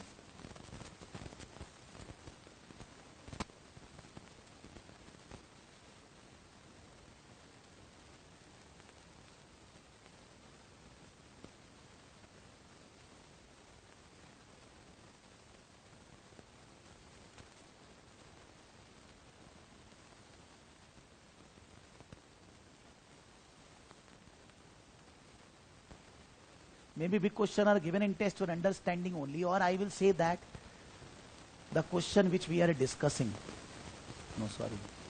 exam kit, the question which we are discussing, when you see the presentation, they have done the columns.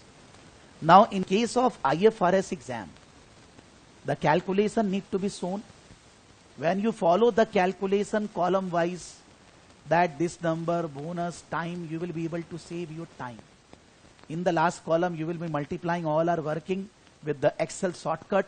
This column into this column will be coming. You will be able to save your time. In case of MCS CIMA exam, they are not going to ask any calculation. But what is the meaning of the calculation? Why the EPS is going up, going down? What is the methodology of calculating EPS? They will be asking in the exam. And in case of ACCA FR students, some questions are multiple choice. Then to you should be doing this in the calculator. And actually excluding laddus. Excluding laddus, you should be doing the calculation very fast. But in case of ACCA FR exam also, if it's an essay type part C question, there you need to show the calculation.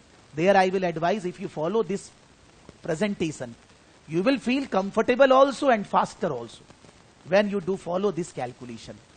When there is bonus, there is a normal issue, there is rights issue, all are there combined. Then if we adjust the bonus fraction and time factor and the way the shares are changing together, you will always be feeling much comfortable in the exam, in calculation as compared to just thinking everything and doing. You will do the calculation, bonus fraction, rights fraction, bonus fraction, 6 by 5, rights fraction, come right price by x, right price. The time factor, you know when the shares are changing. So one share before the bonus or rights fraction multiplied by period plus after the bonus or rights, the total share multiplied by period will be giving you weighted average number of shares. So no chance of mistake, no deduction of marks, no ceiling mistake, and getting full marks in the exam. That is my advice to every student, that students should be solving the question in this manner. When you will be practicing the questions, you will automatically realize this, कि why I am saying this. Maybe for the time being आपको अभी भी लग रहा होगा कि I will be doing 7 million separately, but you will find that those calculations you will be finding tricky when you will be doing the calculation like this.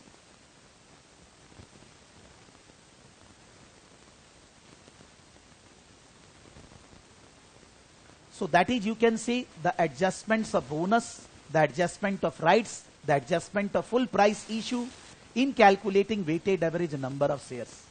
The weighted average number of shares to be calculated to calculate earnings per share.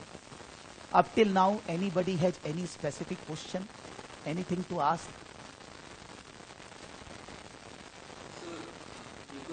Yes. Yeah.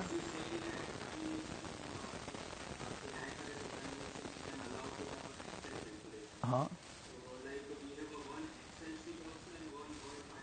Yes. Yes, yes, yes.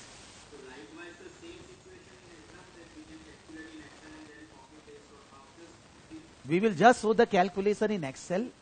That part which is involving calculation, we will solve in Excel. We don't have to copy paste in Word file, because examiner will be looking at your Excel also and Word file also.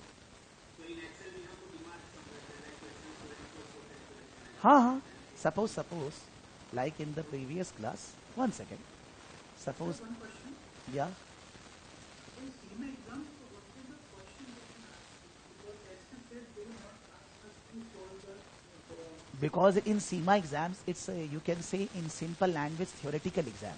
They are saying that कि हम लोग मान रहे हैं आपको calculation आता है, but अगर ईपीएस दिया हुआ है 3-4 साल का, उसके बेसिस पे can you comment whether the EPS is going up और down, and if there is a situation of bonus or rights, why the EPS has gone down, can you explain these things which we are discussing in the class, so that any layman or anybody can understand. Because मान लीजिए कोई जन class में ऐसा है जो CA वगैरह नहीं है, कोई जन ऐसा है प्योर ग्रेजुएशन करके रखा है, बहुत ज्यादा अकाउंट्स पढ़ा भी नहीं है, तो मेरे को ऐसे उसको एक्सप्लेन करना है कि उसको समझ में आए कि भाई ईपीएस है क्या, क्या महत्व उसका, व्हाट इज द इंपॉर्टेंस. तो सीमा एग्जाम बोल रहे आपको प्रैक्टिकल एप्लीकेशन लाना है, आपको कैलकुलेशन में नहीं जाना है. सो जब हम लोग क्लास में पीएल बैलेंस शीट मान लीजिए चैप्टर्स में बनाएंगे, CMA institute not required to, student not required to prepare PL balance sheet, but if they don't understand why these adjustments are happening, why you are showing an asset, why you are showing a liability, why you are doing like this, that is the question in the exam. तो CMA student को theoretical base, practical base develop करना है, और ACC और IFRS को तो solve करना है भाई. ठीक है. तो मैं ये बोल रहा हूं कि मान लीजिए this is a question which involve EPS, an excel sheet is there, this is you can see question 4A. आप क्वेश्चन 4A लेकर इधर सॉल्व कर दीजिए, हो गया. एग्जामिनर अपने आप समझ जाएगा. आपको इसको यहां से कहीं कॉपी करके नहीं लिखना है, और because they are saying answer sheet are 2 parts, word file, excel file. Those questions which involve balance sheet, PL account, Excel calculation, you go here. Those questions which are theoretical explanation, you write in word file. ऐसा बोल रहे हैं वो लोग. ठीक है? Yes, yes. So for that reason we discussed that in the first class, that on our practice regularly we should be doing this. कि आप जब सम्स करोगे अपने आप, IFRS स्टूडेंट हो, आप मान लीजिए बुक निकाल कर कोई सम कर रहे हो, कॉपी पेन नहीं यूज करना है, आप एक्सेल खोलकर कैलकुलेशंस करिए. आप थ्योरी लिखना है, वर्ड में लिखिए, तो आपका हैबिट डेवलप होती जाएगा. तो एग्जाम में आपको वैसे गड़बड़ नहीं लगेगा, अदरवाइज एग्जाम के दिन लगेगा यार कैसे करें वैसा.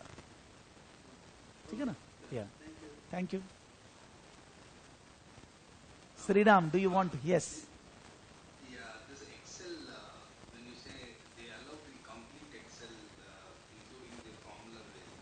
Yes, they will allow the complete Excel, just that in the exam, you cannot add or delete a column and row. In the normal Excel, you can, like, what is that? Suppose this is 1200. This is something. And I need to add this. What I need to do? Equal to. Then I will open a bracket. Then this. Then you can say plus. Then I am taking the second bracket. Then I am closing it. Then I am getting the answer. So in the normal, the way you do multiply, divide, because that is we require. We are not doing Excel programming. We are doing that one column to another column, plus, minus, divide, multiply, that you can do. So in the Excel, when you are writing number of shares, fraction and time factor, in the next column, you can multiply all of them straight away.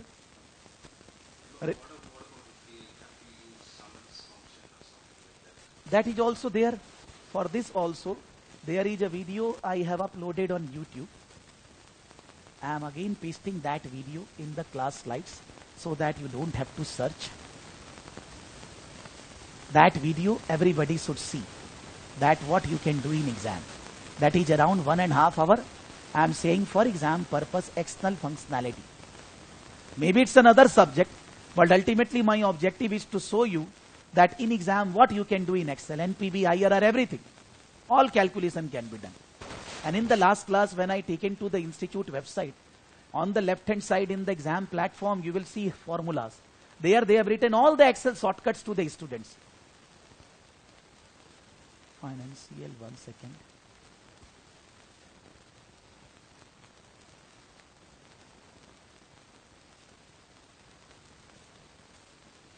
This one. In this, you will see all the calculations I am speaking. I am showing the calculation plus, minus, divide, multiply, NPV, IRR, summation, average, all the calculations. Even I am also not good in Excel. But I did the preparation so that I can explain in the class. तो थोड़ा सा मैंने सीख लिया है. Those who are working, they have to have it. Because they are doing regularly. But मेरा तो इतना habit नहीं है ना, तो I have to understand that on my own 2-3 times and then I explained that in the class what you can do. So this video, everybody should be doing just one time. Both IFRS and ACCA, FR, student, all the Excel shortcuts in exam. It's you can say around half an hour later I started showing, and around 1 hour I was saying all the calculation how to do and that. So when you will see this video, you will get more feeling, and that you will be inculcating regularly in your study. Okay? Like in the previous class also I have given one video. I think मैंने दिया था ना कि नहीं दिया था? Maybe not to you, maybe in other batch. No.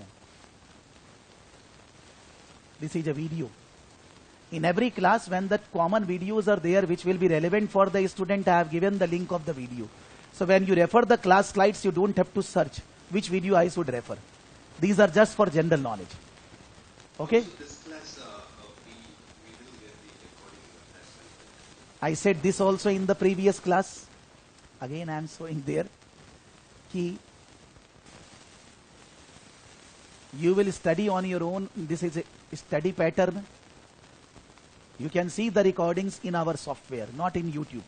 The first class was uploaded on YouTube just as you can say anybody who is not able to take classes, how to study, they can be helped. Or anybody want to take classes, they should understand how I am teaching for that reason. Now this class will not be uploaded. So this class you will be able to see through our software. In the software, the class will be uploaded by when? Around 2-3 hours it will take. You can say by second half of the day, it will be uploaded. You can see there anytime whenever you like. If you are not able to see the video or any technical issue, you can connect with my team at these numbers. I will say don't call them, just mail them at this ID. I am also seeing that you have a problem, I will communicate with them. You don't have to ask me also. I have said that nobody should call me, but my office time is this. So staff technical person will be available at this time. You can connect with them, they will solve your technical doubts. If you have any question related doubts, you can call me. I am available. The email ID is same as I said in the previous class. And the study pattern I said. that if we want to pass the exam, get clarity, the must thing is that every student should be always attending live classes. If you can't, then do the recordings, first of all, 2.5 hours, whatever we have taught. Then again do recording. If you have done the live class, then also do the recording. After that, do the same thing which we have done in the class, discussed in the class on your own. After that, do other things which we have not done in the class. Make your notes, important questions and everything. Whatever your queries are there, send the query properly in a mail, question, institute answer, your write-up, what is your query. So whether you are there in the class or not, you don't have to remind me, I will be teaching. I will be explaining everything. Software and app, you can say that those who have taken the app, they can do the classes on mobile app also, they can do the classes on computer, laptop also. The live classes, I can upload the link in the app, but I am not uploading. Live classes, just that you need to join the class with the live class link, which I am mailing you all. So for every live class, one day before I will give you the link. You will join the live class, maybe from computer, laptop, no problem. App also. But you need to join through the mail. But recordings you will be able to do through the app, if you have mobile app, or through the software which is running on the computer, laptop also. Laptop, not computer. Okay? So should we proceed now further? Thank you. Now, there is a last area in this area is diluted EPS. What is diluted EPS? Suppose a company is saying to their employees that if you will work in the company for 3-4 years, we will be giving you the shares of the company at less than the market price. Or maybe at free of cost, whatever. Generally, the practical scenarios are less than market price. The company is saying to their employees that if you work in the company for 3-4 years, then after 3 years, we will be giving you shares of the company at discounted price. Or maybe a company is issuing debentures. And at the time of issue, they are saying that at the time of redemption, the company will not be giving cash. Those who are taking the debentures of the company, they can take shares of the company at the time of redemption, which we say language convertible debentures. Maybe a company is issuing preference shares, and they are saying that at the time of redemption, preference shares can take the shares of the company in place of cash, convertible preference shares. So there are two types of instrument. One is conversion, convertibles, one is options. Convertible debentures, convertible preference shares means I don't have any issue. As I said, I can teach 5 o'clock also. I am always getting up. मेरे को लेकिन कोई ज्यादा time waste नहीं करना है. How many of you want the classes at 7:30? Just raise your hands. In front of your name, raise your hands. How many of you want the classes at 7:30? Don't raise anybody hands who want at 7.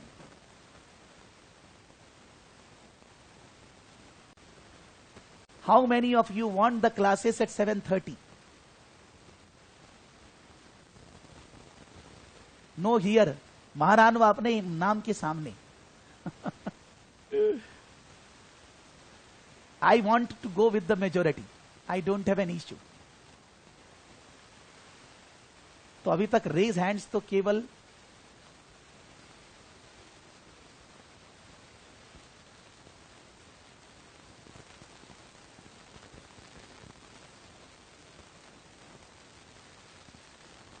out of 33 only 8. Normally out of 33 only 8.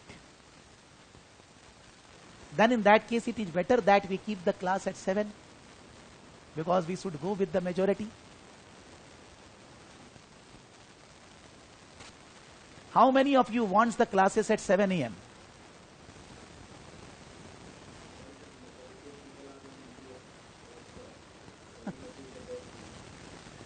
No.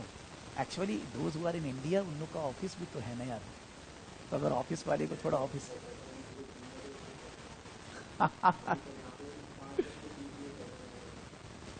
अच्छा क्या करना है भाई, मेरे को कोई problem नहीं है. That is I am saying.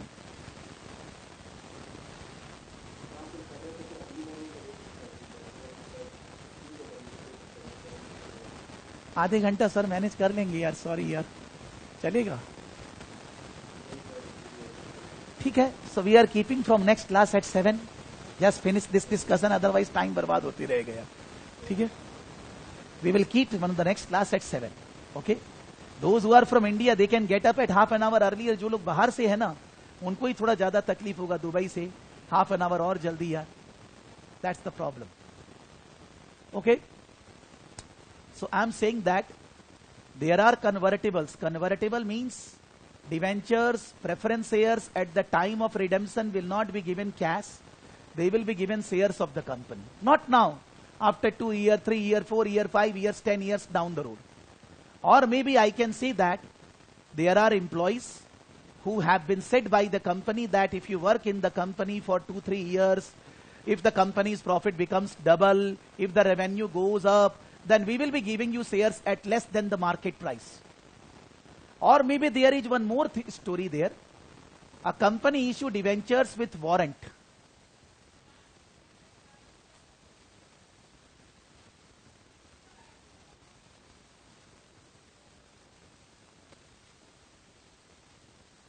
Debentures with warrant. Debentures with warrant means what? Debentures with warrant means debenture holder will be given interest, will be given redemption in cash. But along with the debenture, they are given a document that is called a warrant option. Against that document, in future, debenture holder can get the shares of the company by paying a particular amount. It's like employees' stock option. Employees are said that they will be getting the shares of the company at less than the market price. Similarly, debenture holders are given a separate document along with debenture warrant.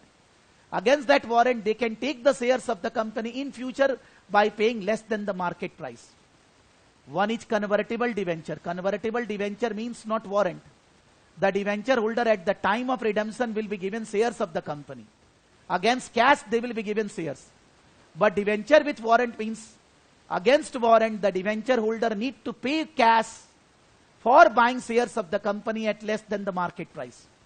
So in case of option, like employee stock option, the employee are said that you will be given shares at less than market price. Money will be coming, shares will be given. In case of debenture with option warrant also, the money will be coming from debenture holder, then we will be giving them shares. But we are going to give them the shares at less than market price. Think of right issue. Right issue, 2,000 shares are given at 1,700. $3 shares given at 1.5. $1 shares given at 0.5. That way. When the warrant options are there, then the price will be coming, money will be coming, but the money will not be coming fully. The shares will be given at less than the market price. But in case of convertible debenture, convertible preference shares, money will not be coming. The company had already issued debentures. At the time of redemption, the company will be giving them shares. At the time of redemption of preference shares, company will be giving them shares. Now the question is that this is not arising during the year. This is going to arise in future. In future, company had already issued in the current year or in earlier years debenture, but in future after 2 years, 3 years, 5 years, 10 years, that debenture will be converted into shares. That preference shares will be converted into shares. In the current year or in the previous years, company has already said to employees, after 5 years we will be giving you shares at less than market price. The company has already issued debentures, and along with the debenture they have given a warrant. And against warrant, the company has already told to them, after 4 years, 5 years, you can take the shares of the company at less than the market price. That means they are convertible debenture, convertible preference shares. Employee will be given shares. The warrant will be given shares in future. 1 year, 2 year, 3 year, 5 years, 10 years, 20 years later. But that we know now only. If the company year ending is 30th September 2021, at 30th September 2021 already, some securities are there which are going to become shares in future, which we say as in technical language potential shares. Potential shares are those shares which are not for the time being shares, but they will become shares in future. 1 year, 2 year, 5 years, no concern with period. But today already at the end of the year, we know that they will be becoming shares in the company, potential shares. There are only 5 types of instruments in the world: convertible debentures, convertible preference shares, share option to employees, and warrant to debenture holder. Against these 4 types of things, the company is going to give shares in future. That is known already today. At the end of the year, this is known. Now, please understand that if the company will be giving to debenture holder the shares, the company has whatever value of debenture, they will be given after 3 years the shares. There is a very high likely chance that the number of shares will be very high when the debenture will be converted into shares. So after 2 years, 3 years, whenever, at that time when the profit divided by shares, the earnings per share is definitely going to go down. The chances are 99.99%. Why 0.01% I am saying? I will be saying.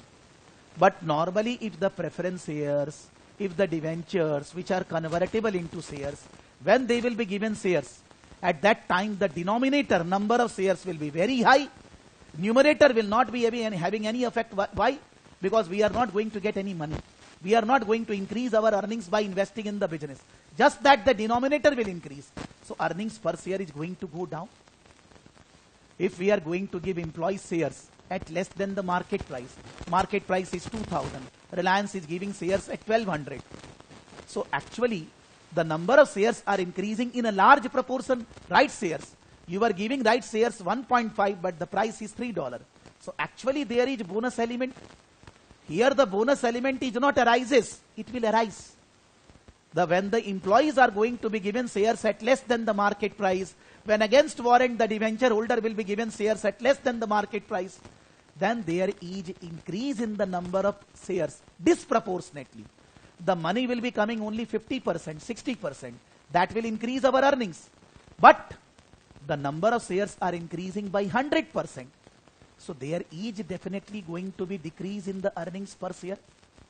The accounting body said that even though we are calculating EPS based on current year, past year earnings, whatever happened, but we know that at the end of current year already, that in future earnings per share is going to go down.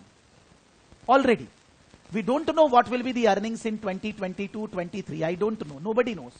But we know that the denominator in 2022, 23, 24 will be very high. So in future, the earnings per share is going to go down. The accounting body said that just by reporting the earnings per share is not enough. Because how anybody will be able to take a call on the fortune of the company, on the, you can say, worth of the company, if they are not given information relating to this potential shares. That maybe accounts always speaks about past. But the purpose of accounts is to help the investors, help the persons in forecasting future. And in future, in the company, when they have potential shares, their earnings per share is going to go down. The potential shareholders, the earnings per share is going to go down. So the accounting body made a rule. If the company has potential shares, means the shares are not there, they will become shares in future. Then the company need to calculate 2 types of EPS. One is the EPS which we have already discussed by bonus rights normal issue, which is called basic EPS. And one is more EPS, which is diluted EPS, incorporating these potential shares. The diluted EPS has impact on me or you or anybody that in the future the company's earnings is going to go down because of the potential shares. So we are making them ready. We are making ready the investors or everybody that believe me, the earnings per share is this, but this is not going to maintain. This is going to go down. So take your call accordingly that the earnings per share will be lower. The accounting body realized that for potential shares, EPS need to be calculated separately. So there are 2 types of EPS to be disclosed. One is basic EPS and one is diluted EPS. For diluted EPS, there are 2 types of things: convertibles, warrants, options. Convertibles are not going to give any money. Convertible will just increase the number of shares in future. But warrant and option is going to give money, but not full money. The shares are going to be given at less than the market price. So there will be some bonus element, something that increase in the shares proportionately higher than the increase in the earnings. So that should be incorporated in the earnings per share. Now the problem here is that if I want to calculate diluted EPS, in the denominator I can increase the number of shares and all that. But numerator, if my earnings in 2021 is some figure, how I will calculate my earnings of 2022, 23, 24? Because neither anybody in the world, you, me, or any accounting person in the world, a knowledgeable person in the world, can say that the profit of Saraf Academy in 22 will be this, with guarantee. No. So they said that to calculate diluted EPS, we will be using the earnings of 2021 only. We will not be adjusting the earnings, because we can't forecast earnings in 22, 23, 24, 25. But we can say that the number of shares will be more because of conversion and all that. You can say that it is slightly not 100% logical, which people says that this is a criticism, limitations of IS 33 EPS, that we are calculating diluted EPS, but we are calculating with the current earnings only, current year earnings. Whereas in every company there will be growth, because only money will not give income. How we are working, how efficiently we are doing our job, that will decide the earnings and sales in the future. But we can't do any adjustment for that. So when we calculate diluted EPS, numerator remains same. For calculating basic EPS profit which is there, that profit is there in diluted EPS. But denominator, the number of shares goes up. Many persons criticize this theory. But even criticisms are everywhere, but nobody can say that in anywhere in the accounting diluted EPS not to be it has to be calculated. For any listed company, diluted EPS calculation is a must. That needs to be calculated. So how the diluted EPS will be calculated, that we are discussing. Now, I said that there is no adjustment in the numerator, only denominator. Denominator, the number of shares will increase, which we are going to give in future. For debenture holder, whatever shares we are going to give in denominator. For preference shares, whatever shares we are going to give them denominator.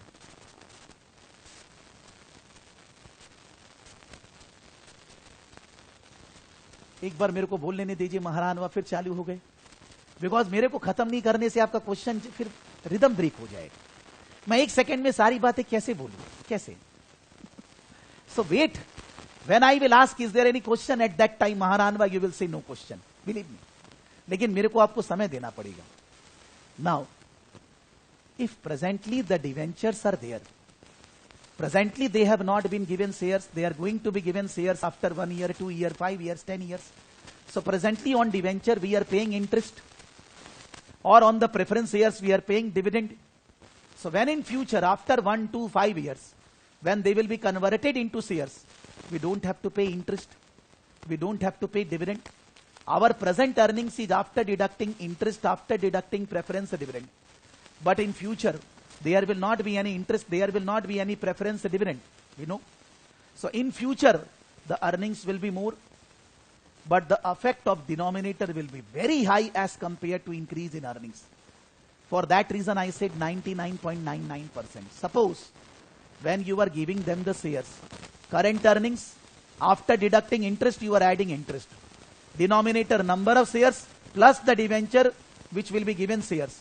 When you are calculating this EPS, it is coming greater than basic EPS. Suppose your basic earnings per share is 45 cents. And when you are taking earnings divided by number of shares, it is coming 46 cents. That means the company's earnings per share is not going to go down in future. Even though whatever earnings they are earning today, they will be able to earn the same thing. Even though there is no increase in earnings, then also the earnings per share is not going to go down.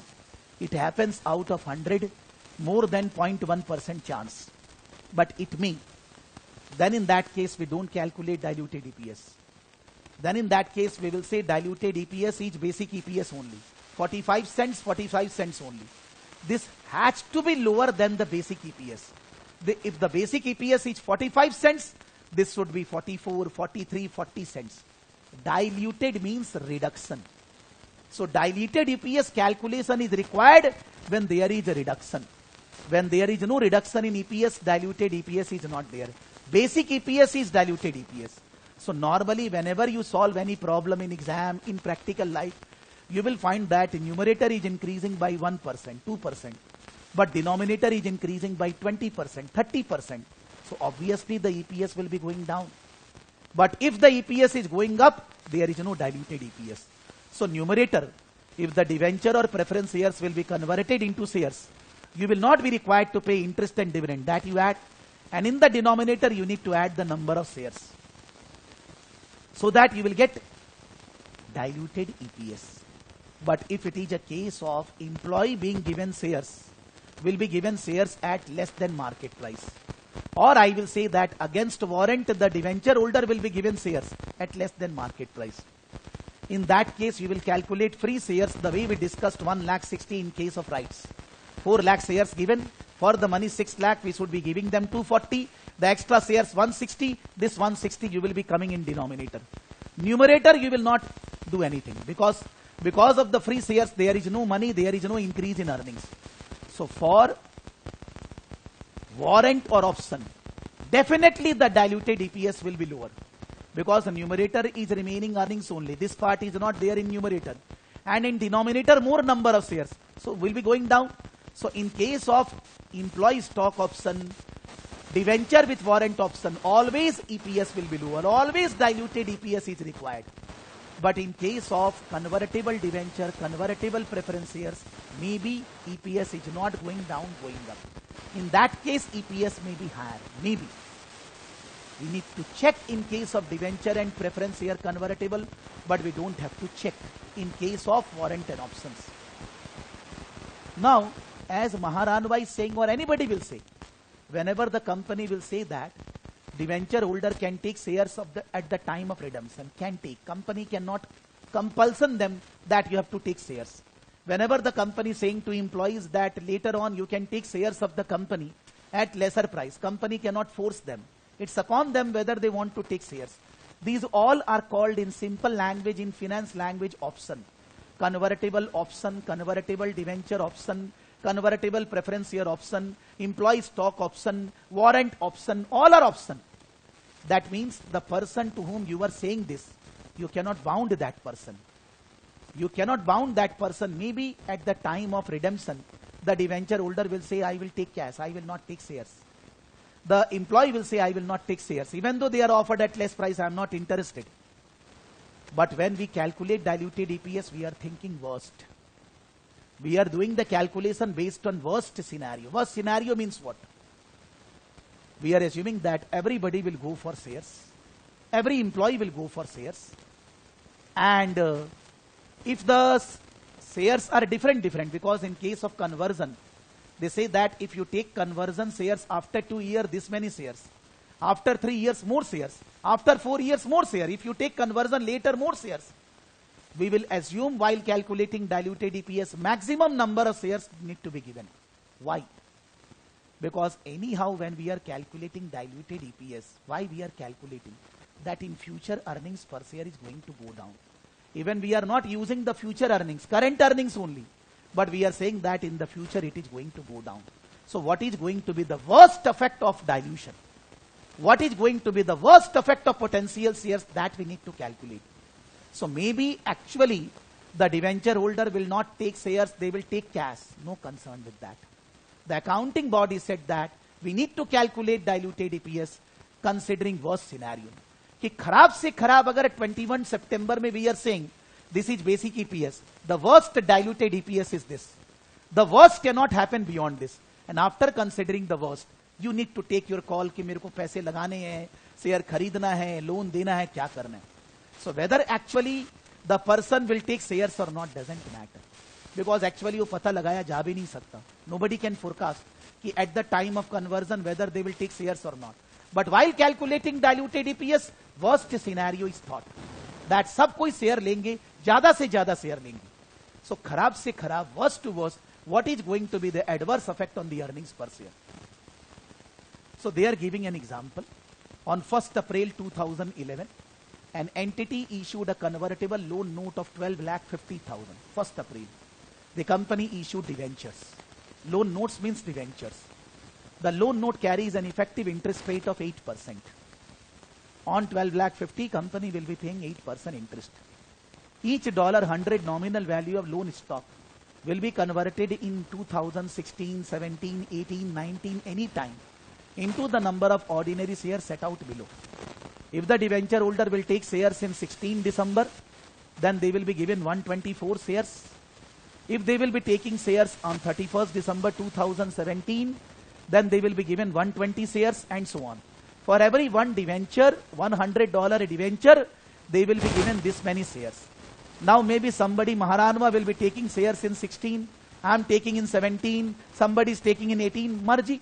Somebody will not be taking shares, will be taking cash, nahi malum hai.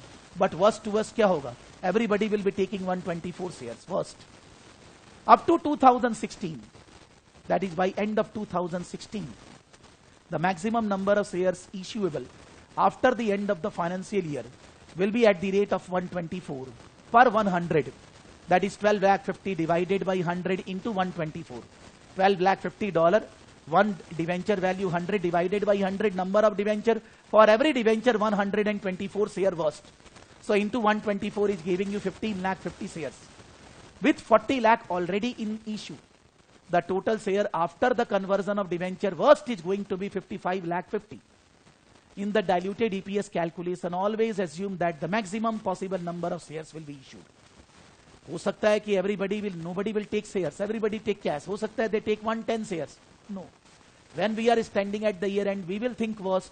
And what is going to be the worst effect on EPS, that is to be calculated. Now, they are saying this is 1st April issued and all that. Then they are saying further information, $5 lakh, 10% cumulative preference shares, $1, 10 lakh ordinary shares, 40 lakh, and the tax rate is 30%. The trading results for the year December are as follows. Now this profit before interest and tax, from where it is coming? It is not a question. They are just assuming the figures and solving for you. 2011, 2012. When we issued debentures, 1st April 2011. They are assuming here 31st December year ending. So in the last year, when we issued the debentures, the interest will be only for 9 months, because the year is January to December, but we issued debentures in April. So April to December, 9 months. On 12,50,000 at the rate of 8% into 9 by 12 will be the interest. But in the current year, that is 1st January 2012 to 31st December 2012, the interest is 12,50,000 into 8% full year. They have calculated interest deducted profit before tax, then the tax is deducted, tax rate they have given 30%. So after tax, the earnings for shareholders is this. To calculate basic EPS, they are saying that in the current year, the number of shares are 7 lakh. Why not in the last year it is 7 lakh? How it is 7 lakh? How it is 7 lakh? How the number of shares are coming 7 lakh? Sorry, this is profit. 1 second.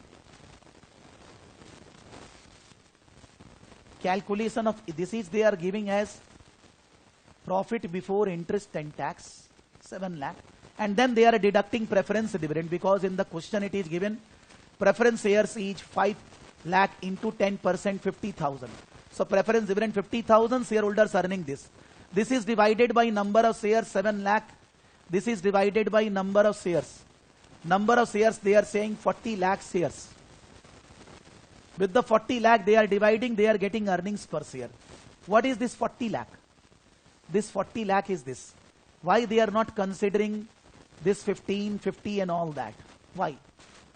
As we discussed in the basic EPS, we are not considering potential share. We are standing at 2012. We are standing at 2012. 2011, 1 year last year gone, 2012 current year. But 2016, they are going to be given shares. If they take 2017, they will be given shares. So in 12, nobody has been given shares. So in 2012, the number of shares are this only. There is no potential share to be incorporated in calculating basic EPS. So for calculating basic EPS, we are dividing by 40 lakh to get basic EPS. Now, since the company has potential shares, since the company has debentures, which will be converted into shares, so for that reason, company need to calculate diluted EPS also.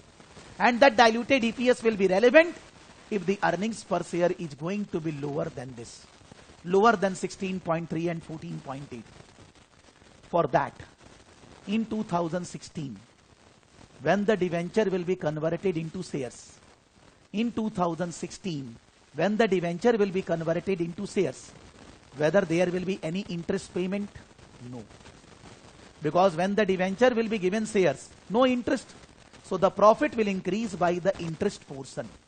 And in the denominator, the number of shares will increase by the number of shares which they are going to get. So they are starting again profit before interest and tax. They have, they are starting with the, what I should say, the earnings as above, 650 and 591. They are adding up the interest in this. Why they are adding 75,000 interest only? Because in 2011, this debenture were issued after 3 months, 9 months. So interest was deducted only for 9 months to be added for 9 months only. But if the company will increase the interest, if the 10 lakh, 11 lakh it becomes, then the tax is payable on 11 lakh. When the interest is there, you are paying tax on 10 lakh, 30%. But when the interest 1 lakh is not there, your income will be 11 lakh. On 11 lakh, you will pay in tax at the rate of 30%. So tax will be 3 lakh 30. Similarly, when 75,000 interest is not payable, tax will be 75,000 into 30% more. So in case of debenture, when you are adding back the interest, how much interest you need to add? Not 1 lakh. 1 lakh minus 30% of 1 lakh 30,000, only 70,000. When the interest is not there, income will be more, tax will be there. On 1 lakh income, interest is not there. On 1 lakh 30%, 30,000 tax. So we need to pay 70,000 we don't have to pay. We are adding that 70. 1 minus 30 this. So this is the earnings when the debenture will be converted into shares in 16. At that time divided by the number of shares. How we are getting the number of shares? For this year, for 2011, we have issued debentures. We have issued debentures for 9 months. So in 2011, last year, when we issued convertible debentures, the number of shares added not 1550 into 9 by 12 only. Because in the numerator, the interest is only for 9 months, the number of shares only for 9 months. But in the current year, 2012, for the entire year interest added, for the entire year the number of shares 15 lakh 50 added. For diluted EPS, this 7 lakh 20 is divided by 55 lakh 50. But for diluted EPS last year is divided by 51 lakh 62 500. Because these shares, that is diluted shares, the convertible shares are considered only for 9 months. If you issued the convertible debentures, preference shares during the year, after some months, then you will be taking the extra shares in the denominator for that months only. But if you issued the convertible debentures 4 or 5 years back, then you will be taking full shares on conversion in the denominator to calculate diluted EPS. Now you see that the basic EPS is 16.3, diluted is 13, basic EPS is 14.8, diluted is 12.5. So the company need to show both the calculation. When the company has potential shares, convertible debenture, convertible preference shares, option warrants, then the company will calculate basic EPS also, diluted EPS also. For diluted EPS, denominator there is increase in shares. Numerator, maybe there is increase in earnings. When? Convertible debenture, convertible preference shares. Because you have deducted dividend and interest, you need to add back. But for a dividend, if it is a case of convertible preference shares, you will add the dividend straight away, not after tax. Because you pay the dividend after paying tax. But when you need to add the interest, you need to add the interest after tax. They are showing long calculation. In exam, what I will be doing? 1 lakh into 70%, 70,000 add. 6 lakh 50 plus 1 lakh into 70%, 70,000. Here, 5 lakh 91, 773 plus 75,000 into 70%. So that will be giving me straight away 726.44. In the denominator, what is the maximum number of shares we are going to give? Added for current year, full year, but for the last year, debenture, convertible debenture issued for 9 months. So the extra shares you will consider for 9 months only. And 99.99%, this EPS will be lower than basic EPS. So what the company is saying, maybe their EPS is high, but in future their EPS is going to go down because of the potential shares. You can say that the earnings we are using of the current year, but the number of shares we are using of 2016, that is not 100% logical. But what we can do for calculating 2016 earnings? Nothing. Then to everybody will start doing the growth in the earnings will be 40%, 50%. So that is a, you can say, a catch point that many persons don't like this direct diluted EPS calculation, because it is calculated based on current year earnings, but there is no other option available. Denominator we are increasing the shares, but numerator we are not taking 2016 earnings. We are taking 2012-11 earnings only for calculating diluted EPS. So normally the chances are there that diluted EPS will be lower than the basic EPS, 99.99%. Sometimes if it is coming 16.5, you will say that basic EPS 16.3, diluted EPS 16.3. Why it will be coming like that? Numerator is increasing by a higher rate, denominator conversion के time पे shares are very less. So it is actually increasing EPS, not decreasing EPS. It may be.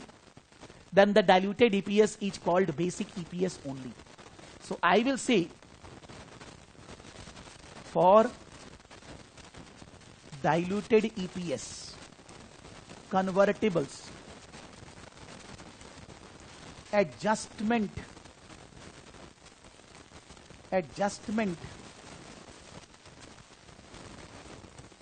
in earnings,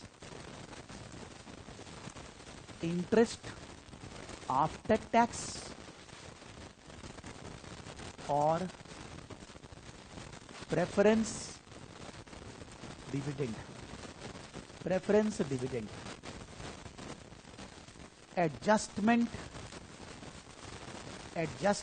in weighted average number of shares, maximum conversion. Maybe shareholder, debenture holder will take shares or not, preference don't know. Nobody knows, God knows. But we need to do the calculation with the worst scenario. Note, if convertible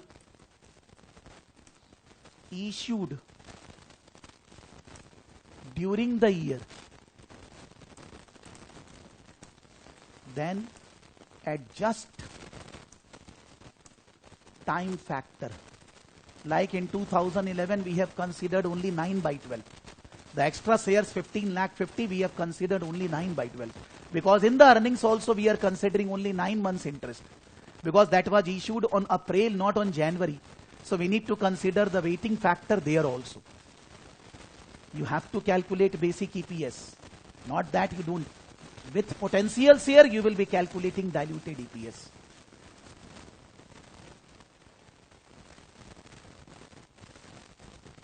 Adjust time weighting factor.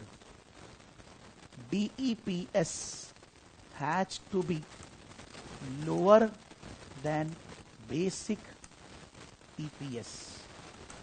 If it is greater, then in that case diluted EPS is basic EPS only. There is no diluted EPS.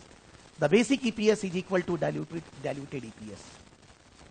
In case of convertible debenture, preference share adjustment in numerator and denominator both. But in case of option, employee will be given shares at a lesser price.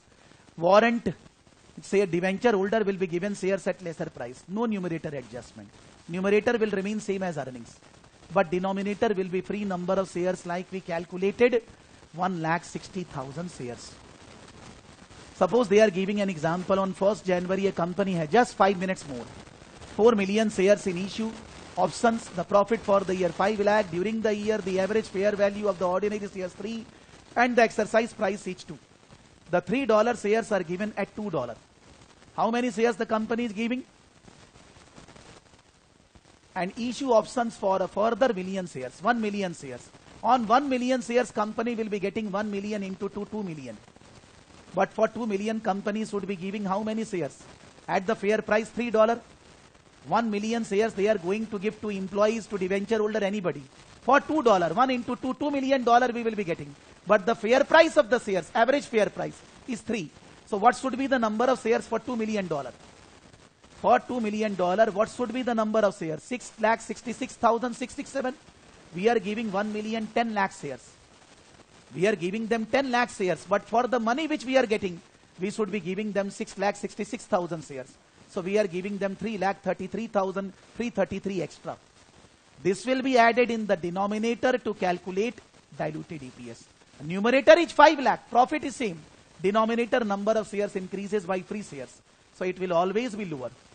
They are saying that this 333 you can calculate faster. How? 10 lakh into 3 minus 2 by 3. What is that? The fair value of the share is 3. You are giving them at 2. The difference is 1. 3 minus 2, 1. For 1 you are not getting anything. For 1, how many free shares are there? 10 lakh divided by 3 into 1 will be giving you straight away. If I will say that the fair value of share is 5, you are giving them at $3. So 5 minus 3 divided by 5. Out of 5 you are getting 360%. You are not getting how much? 40%. So total shares into 40% is the free shares. If $5 is the fair price, you are giving them at 3. 60% money you are getting. 40% you are not getting. So whatever number of shares you are giving 40% becomes free shares. Here out of 3, 2 you are getting. 1 you are not getting. 1 by 3, 33%. So 1 million, 10 lakh into 33%, 3 lakh 33 free shares. Why we are saying this? Fast calculation. Don't have to waste time. Itna paisa aaya divided by this. Out of fair value, how much you are getting? Gone. How much you are not getting? Percentage. That percentage into the total share will give you free shares. So when you divide by that, then it will be giving you diluted EPS. So in case of convertible option, employee option, warrant option, diluted EPS 100%. But in case of convertible debenture or convertible preference shares, may not be there. The numerator is increasing at higher rate than denominator. Maybe EPS is increasing. But in case of free shares, employees are given shares lesser price, debenture warrants lesser price, then diluted EPS will always be there. By calculating free number of shares, diluted EPS can be calculated. I am not asking question from anybody, are you getting or not? We will be continuing the discussion in the next class for at least 1 hour, along with the revision, some questions and all that. Then I will ask anybody, is there anybody has, question? And then we will be proceeding further. Because if anybody will start question now, maybe we will not be able to complete. So don't take tension. It's not that the chapter is finished. Yes, at 7. That we have discussed. We will be doing at 7. लेकिन कपिल जी मेरा guarantee है 4 class बाद आप class नहीं करेंगे. ये मेरा guarantee है. चाहे मैं 7 करूं 6 करूं जो भी.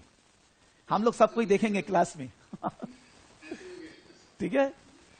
क्योंकि मेरे को पता है अभी शुरू में ज्यादा, मान लीजिए पिछले दिन कितने लोग थे, अराउंड 45, अभी 27 हो चुका है. अभी नेक्स्ट दिन वो ऑलरेडी जाके 20-22 होने वाला है. फिर और उसके बाद आगे जाके वो 15 होने वाला है. फिर उसके बाद 10 लोग करेंगे. तो आई एम नॉट सेइंग मेरे को कोई फर्क नहीं है. बट नॉर्मली सुबह पहले चाहे वो 7 हो या 7:30 हो, कोई फर्क नहीं पड़ता है. Believe me. But I am doing at 7. No issue, no problem. Okay.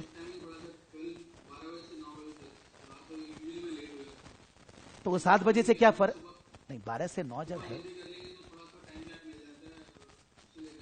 ये आपका सोचना है, नहीं है गैप. बिकॉज 12 से 9 जब है तो सुबह तो कोई प्रॉब्लम ही नहीं होना चाहिए. 7, 7:30, 6, 7:30 कोई प्रॉब्लम नहीं है यार. आपका तो कितना बढ़िया ऑफिस है. 12 से 9 कितना टेंशन फ्री है. जिनका ऑफिस 10 बजे है, प्रॉब्लम उनके तरफ से है. आपको आधा घंटे से कोई इश्यू नहीं आने वाला है. बिलीव मी. आप आज भी क्लास में ज्यादा देर तो थे नहीं, अब 2 क्लास बाद क्लास करोगे नहीं, गारंटी मेरे तरफ से. I am saying open challenge to you. Okay. या ओके, लेट्स सी. 3-4 क्लास 2-3 दिन में हो जाएगा, 10 दिन में पता चल जाएगा. Okay, so we will be continuing our discussion. You all can try questions from exam kit, study text and all that you all can try. Okay? But I will be discussing 1 hour next day and then we will be going into new area. Thank you. Take care. Tada.